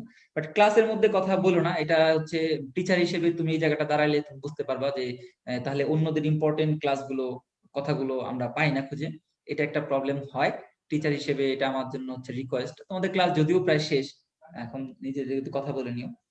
তো সব মিলায় তুমি একটু এই হচ্ছে কথা আর কি, যে আমার কাছে মনে হয় যে কথা বলবা, নিজেদের মধ্যে কথা বলো, কারণ আসলে কি যে তোমাদের ওই যে বললাম যে শেয়ারিং করার জায়গাটা না থাকলে, মানসিক সাপোর্টটা যদি না থাকে, তাহলে কিন্তু পড়াশোনা বলি পৃথিবীর কোনো কিছুই ভালো লাগে না। এটা একটা বিষয়, একটু শেয়ার করতে হবে যে ভাই এখন নতুন বই পড়াইতেছে, তাহলে তোর ব্যাপারটা কিরকম, বা তুই ব্যাপারটা কিভাবে দেখতেছিস, তাহলে নতুন বইটা কি এইভাবে পড়তে হবে কিনা, বা ভাইয়া তো এইভাবে বলে দিল, সাথে কি তোর কোনো স্পেশাল কোনো টেকনিক আছে কিনা, বা আর কোনো চিন্তা করতেছিস কিনা। তবে আমি মানে টিচার হিসেবে বলতেছি না, মেডিকোর টিচার হিসেবে আমি তো সবসময় মেডিকের উপরে স্টুডেন্ট থাকা অবস্থায় বিশ্বাস রাখতাম। তা আমি ভাবতাম যে না, যে কোনো এক জায়গায় বিশ্বাস রাখা ভালো। আমি বিশ্বাস করি সবসময় যে মুসলিম হিসেবে ওইটা চিন্তা করি যে আমি যে হুজুরের পিছনে নামাজ পড়বো, আমি যদি কোনো কারণে তার উপর অবিশ্বাস থাকে, তাহলে আমার নামাজ হবে না। এটা হচ্ছে মুসলিম যারা আছে তারা জানো, এরকম এক কিছু কথাবার্তা কিন্তু আছে। তাহলে সেক্ষেত্রে যেহেতু মেডিকোকে আমি এখন প্রধান কোচিং হিসেবে চিন্তা করতেছি, তাহলে তাদের সবকিছু মানার চেষ্টা করি, তাহলে দেখবা যে আসলে সফল হবে, এর মধ্যে ইনশাল্লাহ কোনো প্রবলেম নাই। এই কথাগুলোই, যে কথাগুলো আমরা বলি, এই কথাগুলোই তুমি মানার চেষ্টা করো, ইটস মোর দেন এনাফ। ঠিক আছে, তুমি চান্স পাবা ইনশাল্লাহ। বারবার রিভিশন দাও, বারবার পড়ো। তো হতাশ হও না, কখনো হতাশ হও না। কোনো প্রবলেম হলে তো আমরা সেই টিচাররা, তোমাদের প্রবলেম হলে আমাদের নক দিও। সবসময় আমরা সুন্দরভাবে তোমাদের তো আসলে অ্যান্সার করতে পারি না, কারণ তোমরা জানো যে আমরা পড়ানোর পাশাপাশি আমরা হয়তোবা সবাই কোনো না কোনো জায়গায় জব করি, বা কোনো না কোনো জায়গায় হাসপাতালে আমাদের ডিউটি থাকে। সবসময় আমাদের মন মেজাজ একরকম থাকে না। এটাও তোমরা আশা করি ক্ষমা সুন্দর দৃষ্টিতে দেখবা, এবং এটা তোমরা হচ্ছে ভাববা যে না, ভাইয়াদেরও তো কিছু সিচুয়েশন থাকে। তারপরে তোমাদের যে কোনো প্রয়োজন হলে মেসেজ দিয়ে রাখবা, আমাকে বলো, যে কোনো টিচারকে বলো, তারা তোমাকে সর্বোচ্চ হেল্প করার চেষ্টা করবে। সেকেন্ড টাইমার স্টুডেন্টের প্রতি আমার সবসময় একটা অন্যরকম ভালোবাসা কাজ করে, কারণ হচ্ছে যে আমি নিজেও সেকেন্ড টাইমার ছিলাম, তো আমি জানি যে এই সময়টা কতটা টাফ এবং কনফিডেন্স লেভেলটা কতটা নিচে থাকে, পরিবারের সাপোর্টটা কতটা বাজে অবস্থা হয়ে যায়, এটা আমি খুব ভালো করে জানি। তো যতটা আমি জানি সেক্ষেত্রে অবশ্যই আমাকে প্রশ্ন করো। তবে আমি একটু বললামই যে যেহেতু আমারও ডিউটি থাকে বা সবারই ডিউটি থাকে, তো যদি কোনো দেরি হয়ে যায় বা কোনো সময় টিচার একটু কড়া ভাষায় কিছু বলে ফেললো, এটা তোমরা মাইন্ড করো না। তোমরা ভাবো যে ভাইয়েরাও তো আসলে কাজ করে, ভাইয়াদের তো আসলে এই বাদেও কিছু ডিউটি থাকতে পারে বা কিছু থাকতে পারে। তো সেক্ষেত্রে তোমরা এই জিনিসটা মাথায় রেখে প্রশ্ন করো, যে কোনো জিনিসই ইনশাল্লাহ আমরা সলভ দেওয়ার চেষ্টা করব, কোনো সমস্যা নেই। আচ্ছা ঠিক আছে, আমরা মেইন ক্লাসের ব্যাপারটা চলে আসি ভাইয়া, যে তাহলে আমরা কি করতে পারি, নেক্সটে আসি। আচ্ছা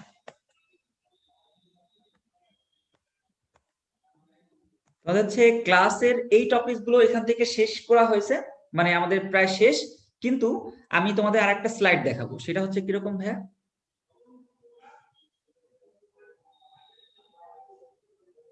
আচ্ছা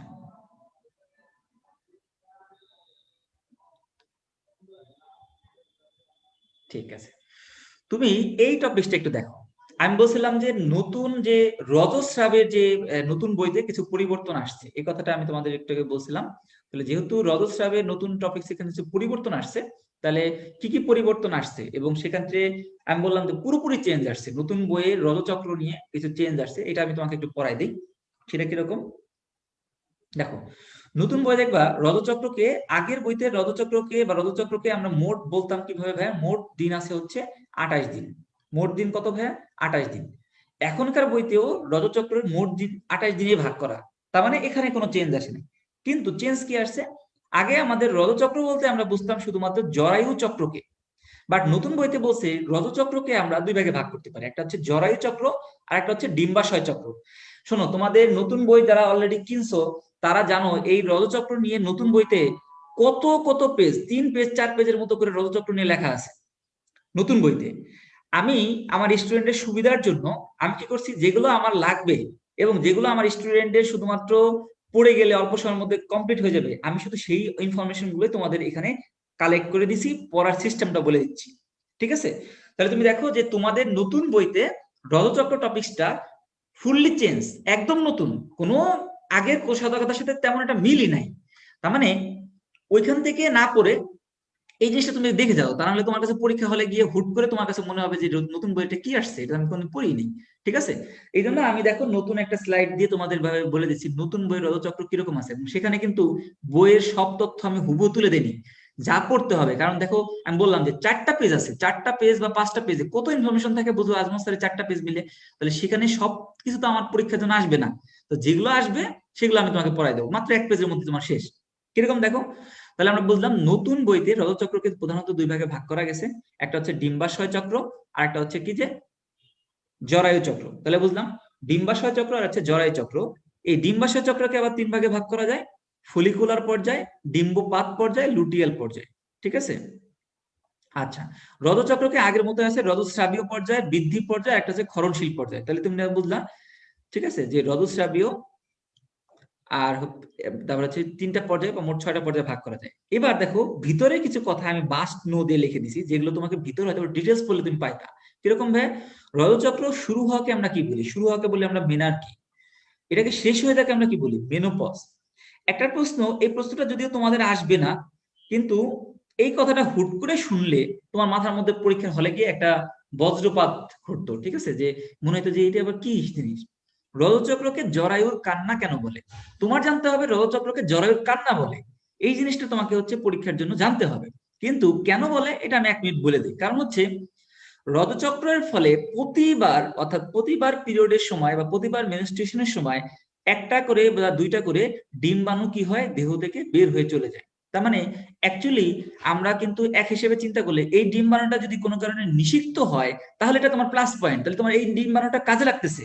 বাট অন্যভাবে যদি চিন্তা করি যে না, প্রতিবার রজস্রাবের সময় তো এই ডিম্বাণুটা নিষিক্ত হচ্ছে না, তাহলে ডিম্বাণুগুলো আমি লস করতেছি না, ডিম্বাণুগুলো আমি আস্তে আস্তে কিন্তু হারাই ফেলতেছি। এই হিসেবে যদি চিন্তা করা যায়, এই জন্য রজচক্রকে বলা হয় যে জরায়ুর কান্না বলা হয়, যে এটাতে আমরা একটা জিনিস লস করতেছি। সেটা কোনটা ভাই? ডিম্বাণু লস করতেছি। এটা হচ্ছে বেসিক কথাবার্তা। যদিও তোমাদের এগুলো থেকে গুরুত্বপূর্ণ কথা আসবে না, তোমাকে পরীক্ষায় প্রশ্ন দিতে পারে যে রজচক্রকে কি বলা হয়। জলচক্রকে বলা হয় জরায়ুর কান্না। এই কথাটা কিন্তু তোমার ভর্তি পরীক্ষার জন্য গুরুত্বপূর্ণ। এবার দেখো যে প্রাক রজস্রাবীয় উপসর্গ কি, এই জিনিসটা আমি তোমাকে পড়াই দেব। প্রাক রজস্রাবীয় উপসর্গ, যেটাকে আমরা বলি প্রি মেনস্ট্রুয়াল সিনড্রোম, আমরা বলি পিএমএস, তোমাদের বইতে আছে প্রাক রজস্রাবীয়। যদি কোনো বডিতে ইস্ট্রোজেনের পরিমাণ কমে যায়, তাহলে কিন্তু তার এই যে প্রি মেনস্ট্রুয়াল সিনড্রোম বা প্রাক রজস্রাবীয় সিনড্রোম হবে। সেটা কিরকম? তার মধ্যে দেখবা আমাদের যে ধরো রজচক্র যেটা হয় বা মেনস্ট্রুয়েশন যেটা হয়, 80% মেয়ে 1 থেকে 2 সপ্তাহ আগে এই রজচক্র কবে হবে বা রজচক্র সামনে হইতে পারে এই ব্যাপারটা তারা বুঝতে পারে। এটা হলো বুঝতে পারে, এটা হলো 80%। 80% মেয়ে। কিন্তু এর মধ্যে আবার কিছু শতাংশ মেয়ে আছে যারা তোমার হচ্ছে এটা এই রজচক্র শুরু হওয়ার আগে কিছু প্রবলেম সৃষ্টি হয়। কি কি সৃষ্টি হয়? এক হচ্ছে তার মেজাজ খিটখিটে হয়ে যেতে পারে, বা তারপরে তোমার হচ্ছে তার হচ্ছে তলপেটে ব্যথা করতে পারে, বা অনেক সময় প্রেসার কমে যায়, হাইপোটেনশন হয়। অনেকে আমি এমন দেখছি যে এটা একটা খুবই কষ্টের প্রসেস, যে অনেকে তো আমি দেখছি যে হচ্ছে হাসপাতালে ভর্তি হয়েছে, এরকম পেশেন্ট আমি পাইছি যাদের বিপি একদম ফল করে গেছে, আর হচ্ছে তোমার হচ্ছে তলপেটে প্রচন্ড ব্যথা, যে সে বাসায় থাকতে পারেই নাই। এরকম কিছু প্রবলেমও হয়। এই যে সিমটম যেগুলো দেখা দিল, মেজাজ খিটখিটে হয়ে গেল, তলপেটে ব্যথা হলো, বা তোমার হচ্ছে যে তোমার অন্যান্য যে প্রবলেম হইতে পারে, যে বিপি ফল করে গেল, প্রেশার নিচে নামে যায়, বা অনেক সময় অনেকে দেখা যায় যে সেন্সলেস হয়ে যায়, এরকম কিছু রোগীও আমাদের এখানে আসে। এই যে একটা কষ্টদায়ক প্রসেসে যাওয়ার আগে সেক্ষেত্রে যে কিছু তার কিছু সিমডম দেখা দিল, এটাকে আমরা বলি হচ্ছে প্রিমেনস্ট্রুয়াল সিমডম। এবং এই প্রিমেনস্ট্রুয়াল সিমডমটা কাদের বেশি হয়? যাদের বডিতে ইস্ট্রোজেনের পরিমাণ কম থাকে, তাদের এই সিমডম গুলো বেশি ভয়াবহ রূপে থাকে। এবং অনেকে আমি বললাম যে আমি নিজে হাসপাতালে এরকম রোগীও পাইছি, যে হচ্ছে তার বিপি অনেক ফল করে গেছে, যে সেন্সলেস হয়ে গেছিল, এবং সে আমার হাসপাতালে এখানে ভর্তি হয়ে আসছে। তো এটা আসলে আহ ঠিক আছে, এই জন্য আমি সবসময় বলি যে আসলে মেয়েদের রেসপেক্ট করা অবশ্যই উচিত, তারা যে পরিমাণ স্ট্রেসের মধ্যে দিয়ে যায়, এটা একটা বিষয়। তো যাই হোক, মেন কথায় আসি, যেটা ভর্তি পরীক্ষার জন্য প্রশ্ন আসবে সেটা হচ্ছে যে আমরা বললাম প্রিমেনস্ট্রুয়াল সিমটম কি জিনিস, এটা নিয়ে প্রশ্ন আসতে পারে। বা প্রিমেনস্ট্রুয়াল সিমটমের মধ্যে কি কি আছে, কত শতাংশ মেয়ের মধ্যে প্রিমেনস্ট্রুয়াল সিমটম দেখা দেয়, বা বুঝতে পারে কত শতাংশ? 80% মেয়ে বুঝতে পারে। জলচক্রকে জরায়ু কেন কেন বলে, মেনোপজ কেন কি, মেনার্কি কি জিনিস, এটা তোমাকে মাথায় রাখতে হবে। এবার আসো, এর পরবর্তী আসি ডিম্বাশয় চক্রতে চলে যাবো আমরা। ডিম্বাশয় চক্র আমরা বললাম 3টা পর্যায়ে ভাগ করা যায়, ফলিকুলার পর্যায়, ডিম্বপাত পর্যায়, লুটিয়াল পর্যায়, এই 3টা পর্যায়ে ভাগ করতে পারি। এই 3টা পর্যায় নিয়ে আমাদের নিচে আরো কিছু টপিকস আছে, তাহলে চলো আমরা। আচ্ছা, দেখো এই স্লাইড থেকে ডিম্বাশয় পর্যায় থেকে কি কি পড়বো। দেখো, পুরুষ বা স্ত্রী দুজনের কিন্তু প্রজনন তন্ত্র নিয়ন্ত্রিত হয় কি দিয়ে, এটা আমাদের পরীক্ষায় প্রশ্ন আসতে পারে। পুরুষ বা স্ত্রী দুজনেই কিন্তু প্রজনন তন্ত্র নিয়ন্ত্রিত হয় কি দিয়ে? আমরা বললাম হাইপোথ্যালামাস দিয়ে। পুরুষ বা স্ত্রী দুজনের প্রজনন নিয়ন্ত্রিত হয় কার মাধ্যমে? হাইপোথ্যালামাসের মাধ্যমে। এখন বলতে হবে যে হাইপোথ্যালামাস থেকে কোন হরমোনের মাধ্যমে হয়? এটার নাম হলো গোনাডোট্রপিন রিলিজিং হরমোন। আচ্ছা, নারী দেহে ফলিকলের সংখ্যা থাকে হচ্ছে 20 লক্ষের মতো, এক একটা ডিম্বাশয়ে 10 লক্ষের মতো করে থাকে। 10 গুণ 2টা ডিম্বাশয় কত হবে ভাইয়া? 20 লক্ষ। আমি এটা একদম হিসাব বলে দিলাম। তবে আমরা যে সেকেন্ডারি যৌন বৈশিষ্ট্য যেটাকে বলি, বয়ঃসন্ধির সময় এই 20 লক্ষ থেকে কমে গিয়ে মাত্র 3 থেকে 4 লক্ষ পর্যন্ত হয়। এই পরের লাইনে আমরা এটা লিখে দিচ্ছি। তার মানে আমরা বুঝতে পারলাম যে ফলিকলের সংখ্যা মেয়েদের শরীরে জন্মের সময় থাকে হচ্ছে 20 লক্ষ, যখন আমাদের হচ্ছে 13 থেকে 14 বছর হয়ে যায়, তখন আমরা যেটা বলি হচ্ছে সেকেন্ডারি যৌন বৈশিষ্ট্য আসে বয়ঃসন্ধির পরে, এই সংখ্যাটা কমে গিয়ে কত হয়? 3 থেকে 10 লক্ষ। এবং প্রতিবার যে পিরিয়ড বলি বা মাসিক বা আমরা বলি রজচক্র, এই সময় একটা করে আমাদের হচ্ছে কি হয়, ডিম্বাণু সাধারণত দেহ থেকে নির্গত হয়, এরকম একটা বিষয় আছে। তাহলে এই কথাগুলো আমাদের পড়তে হবে। নেক্সটে আসি।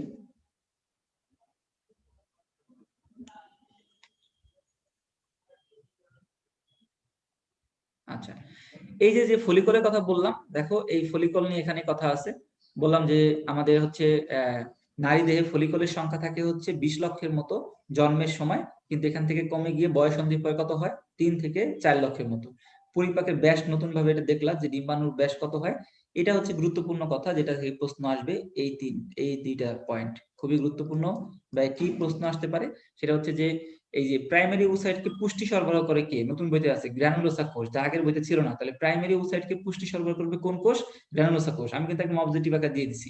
এবার দেখো, আমি তোমাদের একটা গ্রাফ এঁকে বলছিলাম যে এটা যদি লুটেনাইজিং হরমোনের পরিমাণ হয়, আর এটা যদি আমরা দিন চিন্তা করি, ডে চিন্তা করি 1 থেকে 28 পর্যন্ত, তাহলে লুটেনাইজিং হরমোনের পরিমাণ আস্তে আস্তে আস্তে আস্তে এভাবে বাড়তে থাকে। হঠাৎ করে 12তম দিনে এসে এর পরিমাণটা হুট করে বেড়ে যায়। এই যে হঠাৎ করে লুটেনাইজিং হরমোনের পরিমাণটা বেড়ে গেল, এটাকে আমরা বলি লুটেনাইজিং সার্জ। সার্জ কি জিনিস তোমরা নিজেই দেখবা। সার্জ মানে হচ্ছে কোনো একটা বাঁধ ছেড়ে দিলে হঠাৎ করে যে হ্রাস হয়। ধরো একটা জায়গায় তুমি পানির বাঁধ দিছো, সেটাকে যদি তুমি ছেড়ে দাও, হঠাৎ করে যে পরিমাণ হ্রাস হয়, এটাকে বলা হয় ইংরেজিতে সার্জ। তাহলে এটার নাম হলো লুটেনাইজিং সার্জ। কততম দিনে ঘটে? 12তম দিনে ঘটে। যার ফলে 14তম দিনে এসে ডিম্বপাত ঘটবে।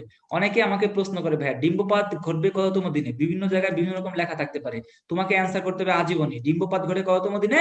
14তম দিনে। ঠিক আছে, তাহলে লুটেনাইজিং হরমোনের পরিমাণ হঠাৎ করে বেড়ে যায় কততম দিনে? 12তম দিনে। এটাকে আমরা কি বলি? লুটেনাইজিং সার্জ বলি। এই তিনটা কথা মনে রাখতে হবে। দেখো, এই যে লুটেনাইজিং হরমোন কারণ হঠাৎ বেড়ে যায় কততম দিনে? 12তম দিনে। নতুন বইতে আছে ডিম্বপাত ঘটে কততম দিনে? 14তম দিনে। আর এই ডিম্বাণুটাকে নিষিক্ত করতে হয় কত সময়ের মধ্যে? 36 আওয়ারের মধ্যে, 36 ঘন্টার মধ্যে নিষিক্ত করতে হয়। নিচে কথাটা লেখা আছে। আচ্ছা, এবার দেখো কর্পাস লুটিয়াম দেখতে কি জিনিস? এটা হচ্ছে একটা হলদে গ্রন্থিময় একটা পিণ্ড। এই কর্পাস লুটিয়াম কখন তৈরি হয়? যদি কোনো কারণে ডিম্বাণুটা নিষিক্ত না হয়, তাহলে এই যে ফলিকল কোষগুলো যে পরিণত হয়, তার নাম হলো কর্পাস লুটিয়াম। দ্যাট মিনস ডিম্বাণু নিষিক্ত না হলে যেটা হবে সেটা হচ্ছে কর্পাস লুটিয়াম তৈরি হবে। এবার আসো, নতুন বইতে আমরা বললাম দুইটা চক্র আছে, একটা হচ্ছে তোমার ডিম্বাশয় চক্র, একটা হচ্ছে কি জরায়ু চক্র। জরায়ু চক্রকে আমরা যে 28 দিনে ভাগ করা যায়। আগের বইতে ছিল হচ্ছে 4টা পর্যায় ছিল, নতুন বইতে আছে 3টা পর্যায়। কিরকম ভাবে মনে রাখবো? আমরা দেখলাম যে দেখো কি কি পর্যায় আছে। একটা হচ্ছে রজস্রাবীয় পর্যায়, আর একটা হচ্ছে বর্ধনশীল পর্যায়, আর একটা হচ্ছে ক্ষরণশীল। রবক্ষ দিয়ে মনে রাখতে পারো। কিভাবে মনে রাখবা? 1, 6 পাশাপাশি বসাই দাও, 1, 6। তাহলে এবার মনে রাখাতে দেখো, এটা হচ্ছে 1 থেকে 5 দিন পর্যন্ত, এটা হচ্ছে 6 থেকে 15 দিন পর্যন্ত, এটা হচ্ছে 16 থেকে 28 দিন পর্যন্ত। তাহলে তুমি দেখো রবক্ষ দিয়ে তুমি চাইলে মনে রাখতে পারো। নতুন যেটা আসছে, আগেটাতে আমি পড়াইছিলাম যে নিরাময় বেশি প্রয়োজনীয় বিষয়, এটা তোমাদের পড়াইছিলাম না? তাহলে আমরা বুঝলাম যে নিরাময় বেশি প্রয়োজনীয় বিষয়, ওটা এখন আর চলবে না, কারণ নতুন বইতে আসছে জরায়ু চক্র হচ্ছে দুই ভাগে ভাগ করা যায়। এটা হচ্ছে দেখো রজস্রাবীয় পর্যায়, বর্ধনশীল পর্যায়, ক্ষরণশীল পর্যায়। সেটা কিভাবে পড়বা? রবক্ষ দিয়ে। রতে হচ্ছে 1, 6 আর হচ্ছে 16, এটা পড়লাম।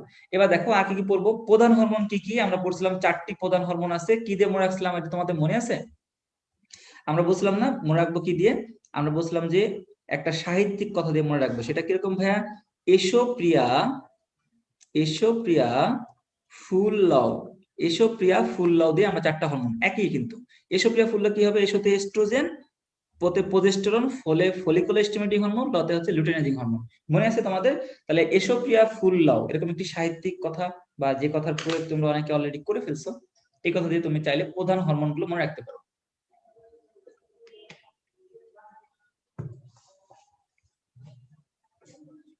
তাহলে আমরা বুঝলাম যে এসো প্রিয়া ফুল লও, এটা দিয়ে তুমি প্রধান 4টা হরমোনের নাম মনে রাখতে পারবা। এবার দেখো ডিম্বপাতের সময় কত সময়ের মধ্যে নিষিক্ত হইতে হবে? 36 আওয়ার, 36 ঘন্টার মধ্যে। প্রত্যেক জরায়ুর সময় রজস্রাবের পরিমাণ কত? 30 থেকে 40 ml। আগের বইতেও ছিল, নতুন বইতেও আছে, কোনো চেঞ্জ হয় নাই।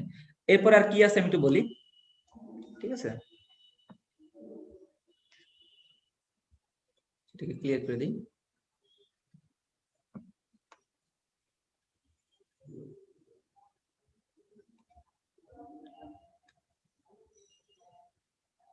ঠিক আছে,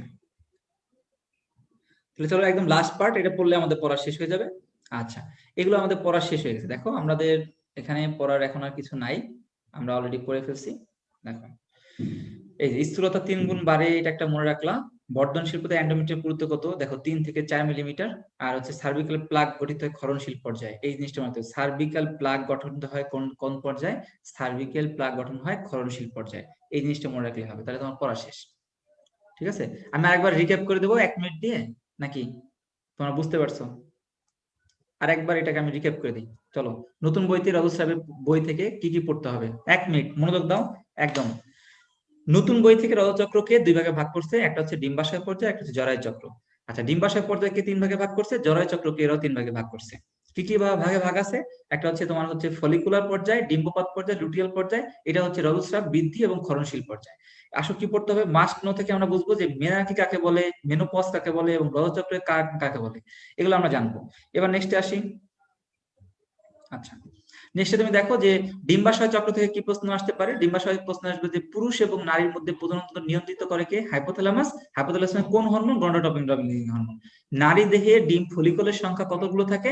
ফলিকলের সংখ্যা থাকে 20 লক্ষ নিয়ে জন্মায়, এবং হচ্ছে আমরা জানি যে বয়স সন্ধিকালে এখানে কমে গিয়ে কত হবে? 3 থেকে 4 লক্ষের মতো। আচ্ছা, আর কি পড়বো? আমরা পড়বো হচ্ছে যে প্রাইমারি ওসাইটকে পুষ্টি সরবরাহ করে, নাম হলো গ্রানুলোসা কোষ।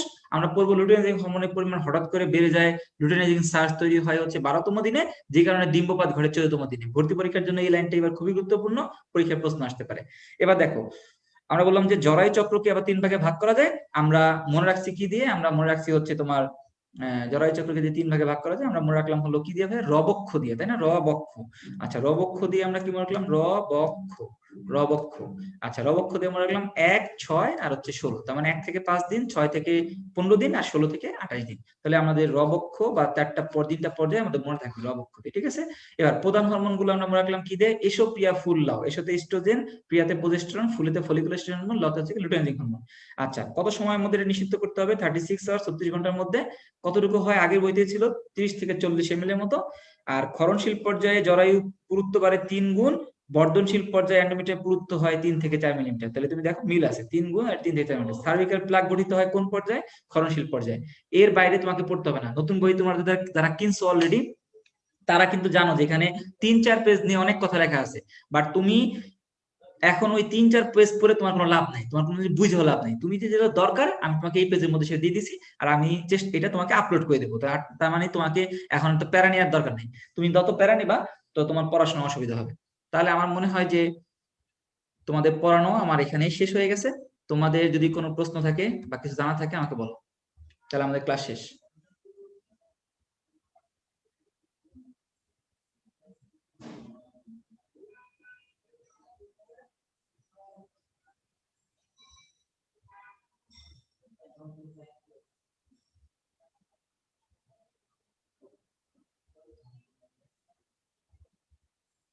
আচ্ছা,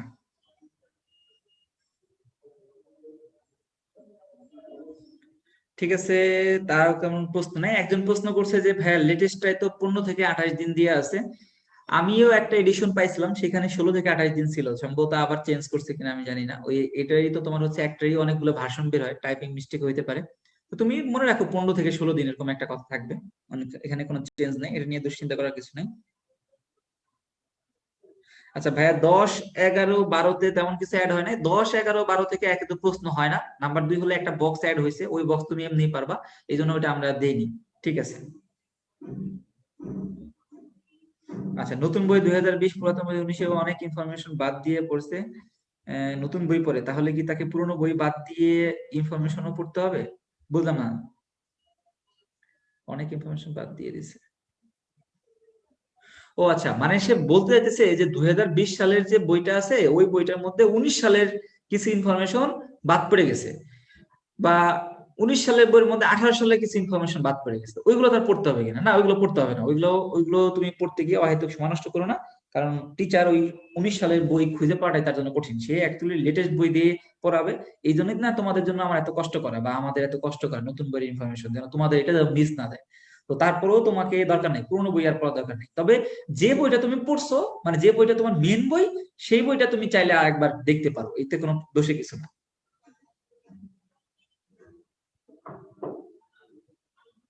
গোল্ডেন এক্সামে রেগুলার এক্সামের মতো মার্কস আসতেছে না, কি করব? একজন বলছে গোল্ডেন ব্যাচ এক্সামে রেগুলার এক্সামের মতো মার্ক আসাটা স্বাভাবিক না, এটাই অস্বাভাবিক। তবে কাছাকাছি রাখার চেষ্টা করতে হবে। ধরো তুমি আগে পাইতে 90, এখন তোমাকে 80 পাইতে হবে। ঠিক আছে, কাছাকাছি রাখতে হবে। তুমি আগে যদি 80 পাইতে, এখন 75-এর মধ্যে, 75 এর মধ্যে রাখতে হবে।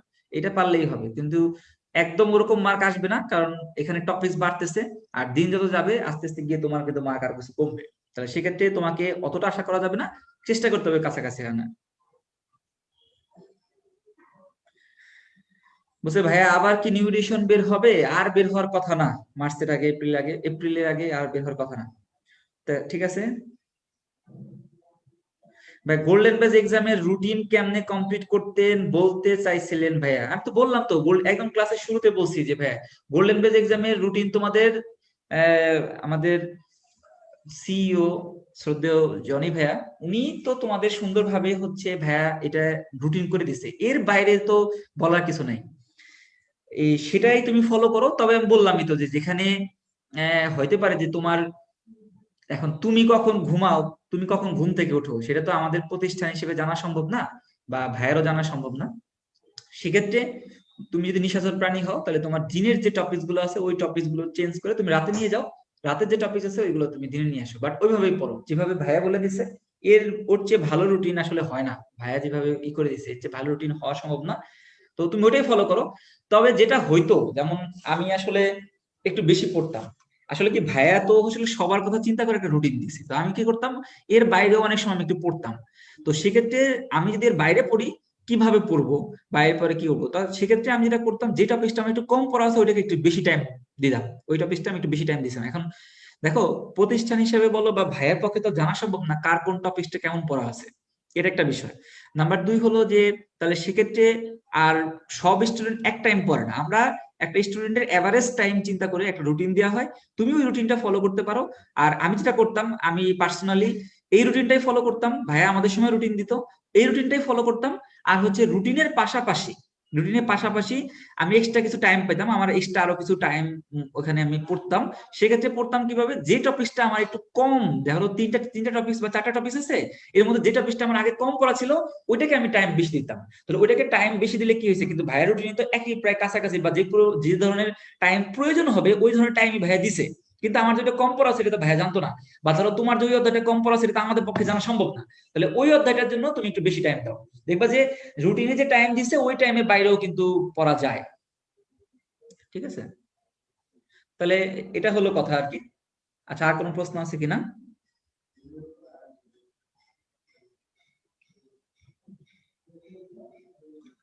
আচ্ছা, আয়েশা সুবি বলছে ভাই জানুয়ারিতে নতুন এডিশন আছে কিনা, এখন পর্যন্ত আমাদের হাতে নতুন এডিশন যেটা আসছে সেটা থেকেই তোমাদের পড়ানো হয়েছে, তার মানে তোমাদের এখন পর্যন্ত বাজারে যে এডিশন তুমি পাবা সেই এডিশন থেকেই, এই জন্য তো দেরি করা কেন, বা আমরা তোমাদের আপলোড করতে দেরি করতেছি কেন, এমন তো না যে তোমাদের আগে দিলে তো আমাদের কোনো ক্ষতি নাই, কেন দেরি করতেছি, কারণ আমরা দেখি যে একদম লেটেস্ট সময় তুমি যেটা পড়তে পারো, সেই জন্যই কিন্তু দেরি করা। তো এই জন্যই তোমরা দেরি করে তোমরা বইটা পাচ্ছ। তো আমার মনে হয় যে তোমরা এই এডিশনটা এক্সটেন্ড ইনফরমেশন পড়ে গেলে আমার মনে হয় যে ইনশাল্লাহ তোমরা সফল হবা, এই ব্যাপারে আমার কোনো ইয়া নেই আর। ঠিক আছে, ফেরদৌস রিফাত বলছে ভাই সংখ্যাগুলো প্রবলেম গুলো কি নতুন বই অনুযায়ী পড়বা? হ্যাঁ, চেঞ্জ যেগুলো হয়েছে এগুলো নতুন বইটা ফলো করা ভালো ভাই। একদম ফেরদৌস রিফাত জয়, তুমি আমার মনে অ্যান্সার পাইছো। আশা রহমান বলছে সবাই 95 পায়, এই কথাটা, তুমি যে কথাটা বলছো কথাটা মিথ্যা কথা। সবাই 95 পাইলে তুমি তো সবার মধ্যে একজন, তাই না? তাহলে তুমিও তো 95 পাইতা, তাহলে সবাই মিথ্যা কথা তোমার এই কথাটা আসলে সত্য না আসলে। ঠিক আছে, সবাই 95 পায় না, সবার মধ্যে তুমিও একজন, তাহলে সবাই 95 পেলে তুমিও 95 পাও, তাহলে এটা তো কথাটা সত্য হলো না। ঠিক আছে আশা রহমান, সবাই পায় না, তাহলে তুমি অন্যদের মার্ক দেখে ডিপ্রেস হও না, তোমার মার্কটা কিরকম হওয়া উচিত আমি তো বললাম, 80 up mark very good mark. আর 90 আপ পাইলে তো আরো ভালো, বাট দরকার নাই, এটা জরুরি না। 80 আপ পাইলে অনেক ভালো মার্ক, 80 আপ বা 85 পাইলে অনেক ভালো মার্ক।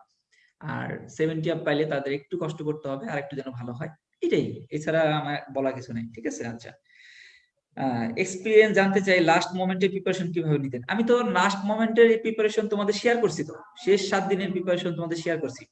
আর গোল্ডেন বেজ এক্সামের টাইমে আমি শুধু গোল্ডেন বেজ এক্সামই পরীক্ষা দিছি, তো আলটিমেটলি এখানে জ্যাম প্যাক শিডিউল, এর মধ্যে অন্য কিছু ভাবার কোনো সুযোগ নাই। ঠিক আছে, গোল্ডেন বেজ এক্সামের মধ্যে তুমি অন্য ধরনের চিন্তা করে অন্য কিছু এক্সট্রা পড়বা কিনা এই চিন্তা করার সুযোগ নাই, তুমি গোল্ডেন বেজ এক্সামে ভালো পড়ো, ভালো করে পরীক্ষা দাও। এটা দেখবা যে গোল্ডেন বেজ এক্সামে যে প্রশ্নগুলো পরীক্ষা দিতেছো, এই যে রিভিশনটা হবে, এইটা ফার্স্ট টাইমের তুলনায় তোমাকে 100 গুণ আগায় দিবে, এইটাই অ্যাকচুয়ালি সেকেন্ড টাইম এদের আগায় দেয়। সেকেন্ড টাইমেরা প্রথম টাইমে তো তোমরা ফার্স্ট টাইমের মতো করেই পড়ো, তাই না? খুব বেশি ডিফারেন্স কিন্তু হয় না, এই যে হয়তো একটু ডিটেলস করে পড়ো, একটু ভালো করে পড়ো, টাইম বেশি পাও, এটাই, কিন্তু পড়ো কিন্তু একই কথা। কিন্তু গোল্ডেন বেজ এক্সামই বরং আরো ওদের তুলনায় তোমাদের আলাদা, এইটাই তোমাকে ওদের তুলনায় আগায় নিয়ে যাবে। তো গোল্ডেন বেজ এক্সামই তুমি মনোযোগ সহকারে দাও, এখানে তোমার অতিরিক্ত কোনো কিছু ইমপ্লান্ট করা বা চিন্তা করার দরকার নেই। ঠিক আছে,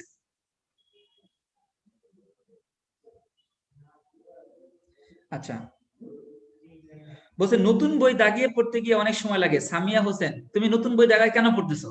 তোমাকে কি আমরা বলছি নতুন বই দাগায় পড়তে? তোমাকে আমরা এক্সট্রা ইনফরমেশন কেন দিচ্ছি? কারণ তোমাকে নতুন বইটা আমরা তোমাকে দাগায়া ওইটাকে টাইপ করে তোমাকে দিচ্ছি। তাহলে তোমার কেন নতুন বই দাগায় পড়তে হবে এটা তো আমি জানি না ভাই, তুমি কেন পড়তেছো এটা আমরা জানি না। আচ্ছা, বলছে ভাইয়া বই রিভিশন দিব কিভাবে? বই রিভিশন দিবা কিভাবে? তোমাকে বই আলাদা করে রিভিশন দিতে কিছু নাই, তুমি গোল্ডেন পেজ এক্সাম দাও, এটা তোমার রিভিশন নাকি? এটা তোমার রিভিশন হচ্ছে না।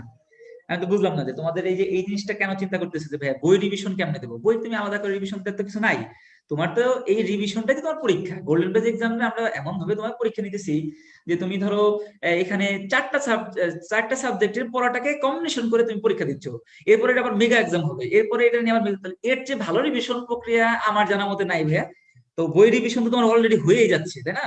তো এটা তো ইয়া কিছু নাই। আচ্ছা, তাহলে মোটামুটি এগুলো তোমাদের প্রশ্ন ছিল। অনেকে থ্যাংক ইউ দিছে, তাদের অসংখ্য ধন্যবাদ যে তোমরাও অনেক কষ্ট করে ক্লাসগুলো করছো। তো এটা আমি চাই যে তোমরা এই যে এত কষ্ট করে 1-1.5 বছর কষ্ট করে যে তোমরা হচ্ছে সেকেন্ড টাইমে দিচ্ছ, এত কষ্ট করলা, আমার চাওয়া এইটুকুই যে তোমরা যেন সবগুলো স্টুডেন্ট গুলোই যেন চান্স পেয়ে আমাদের সাথে, যদি পরিস্থিতি ভালো থাকে, গ্র্যান্ড সেলিব্রেশন প্রোগ্রামে সবার সাথে দেখা হয়। এটাই, এর চেয়ে বড় কিছু না। তাহলে তুমি মোটামুটি এটাই করো আপাতত, যেগুলো পড়তেছো গোল্ডেন ডে এক্সাম ভালো করে দাও। এক্সট্রা ইনফরমেশন আমরা এর মাঝখানে যেভাবে ক্লাস নিচ্ছি এই ক্লাসগুলো করো। এর বাইরে তোমাকে প্রেশার নেওয়ার দরকার নেই, নতুন বই কিনে দাগায় পড়ার কোনো দরকার নেই। আমার মনে হয় যে আমাদের টিচারদের প্রতি তোমরা ভরসা রাখতে পারো বা আমাদের প্রতিষ্ঠানের প্রতি ভরসা রাখতে পারো। এছাড়া আমার কিছু বলার নেই। আর তুমি যদি ভরসা না রাখো তোমার অহেতুক তোমার প্রেশারই বাড়বে, এখানে তুমিই লসে পড়বা এখানে। আমি বললাম তো আমি সবসময় আমার ইমামকে বিশ্বাস করি। তো ইমামকে বিশ্বাস করার কারণে আমার প্রেশার কম থাকে। তোমার প্রেশারটা বেশি হবে যখনই তুমি আমাদের অবিশ্বাস করবা। এর বাইরে তো অনেক কথা আছে, ভাইয়া ওই বক্সটা কেন তুলে দিল না, অমুকের বইটা দেখায় দেখলাম যে এর মধ্যে অনেক বক্স আছে, ভাই আমাদের কাছে মনে হয়েছে ওই বক্স গুলো গুরুত্বপূর্ণ না, আমরা এই জন্য দেইনি। তো তুমি এটা নিয়ে প্রেশারাইজ হয়ে অহেতুক প্রেশারাইজ হয়ে কোনো লাভ নাই। টিচারদের প্রতি বিশ্বাস রাখো। আমরা তোমাদের খারাপ ভাবে যদি ডিরেকশন দেওয়ার চিন্তা করতো বা তোমাদের উপকার চাই বলেই এইভাবে আবার এক্সটেন্ড ইনফরমেশন পড়াচ্ছি, নাহলে তো বলতাম যে ওই যে যা পড়ছো ওইটাই পড়ো। তাহলে এখানে আমাদের উপর বিশ্বাস রাখো, এটা এছাড়া বলার কিছু নেই। বুঝতে ভাইয়া, জিকে বই, জিকে কি নিউ বইটা পড়লেই হবে? অবশ্যই নিউ বই পড়লেই হবে। নিউ বইটা তৈরি করা হয়েছে আপডেট করে, তো নিউ বইটা পড়লেই হবে। আর পুরোনো বই পড়লে নিউ বইয়ের সাথে মিলে একবার পড়লাম, নিউ বইতে অনেক বেশি নতুন কিছু আসছে তাও না, তো মানে ওই সাথে মিল রেখে করা হয়েছে, ঠিক আছে? আচ্ছা, এই যে অনেকের যে আফসোস, লাস্ট এই কথা দিয়ে আমি শেষ করব। হ্যাঁ, এই কথা দিয়ে শেষ করব, এই অনেকের আফসোস দিয়ে আমি শেষ করব। আফসোস দিয়ে লাস্ট এটা দিয়ে শেষ করব। হার্ড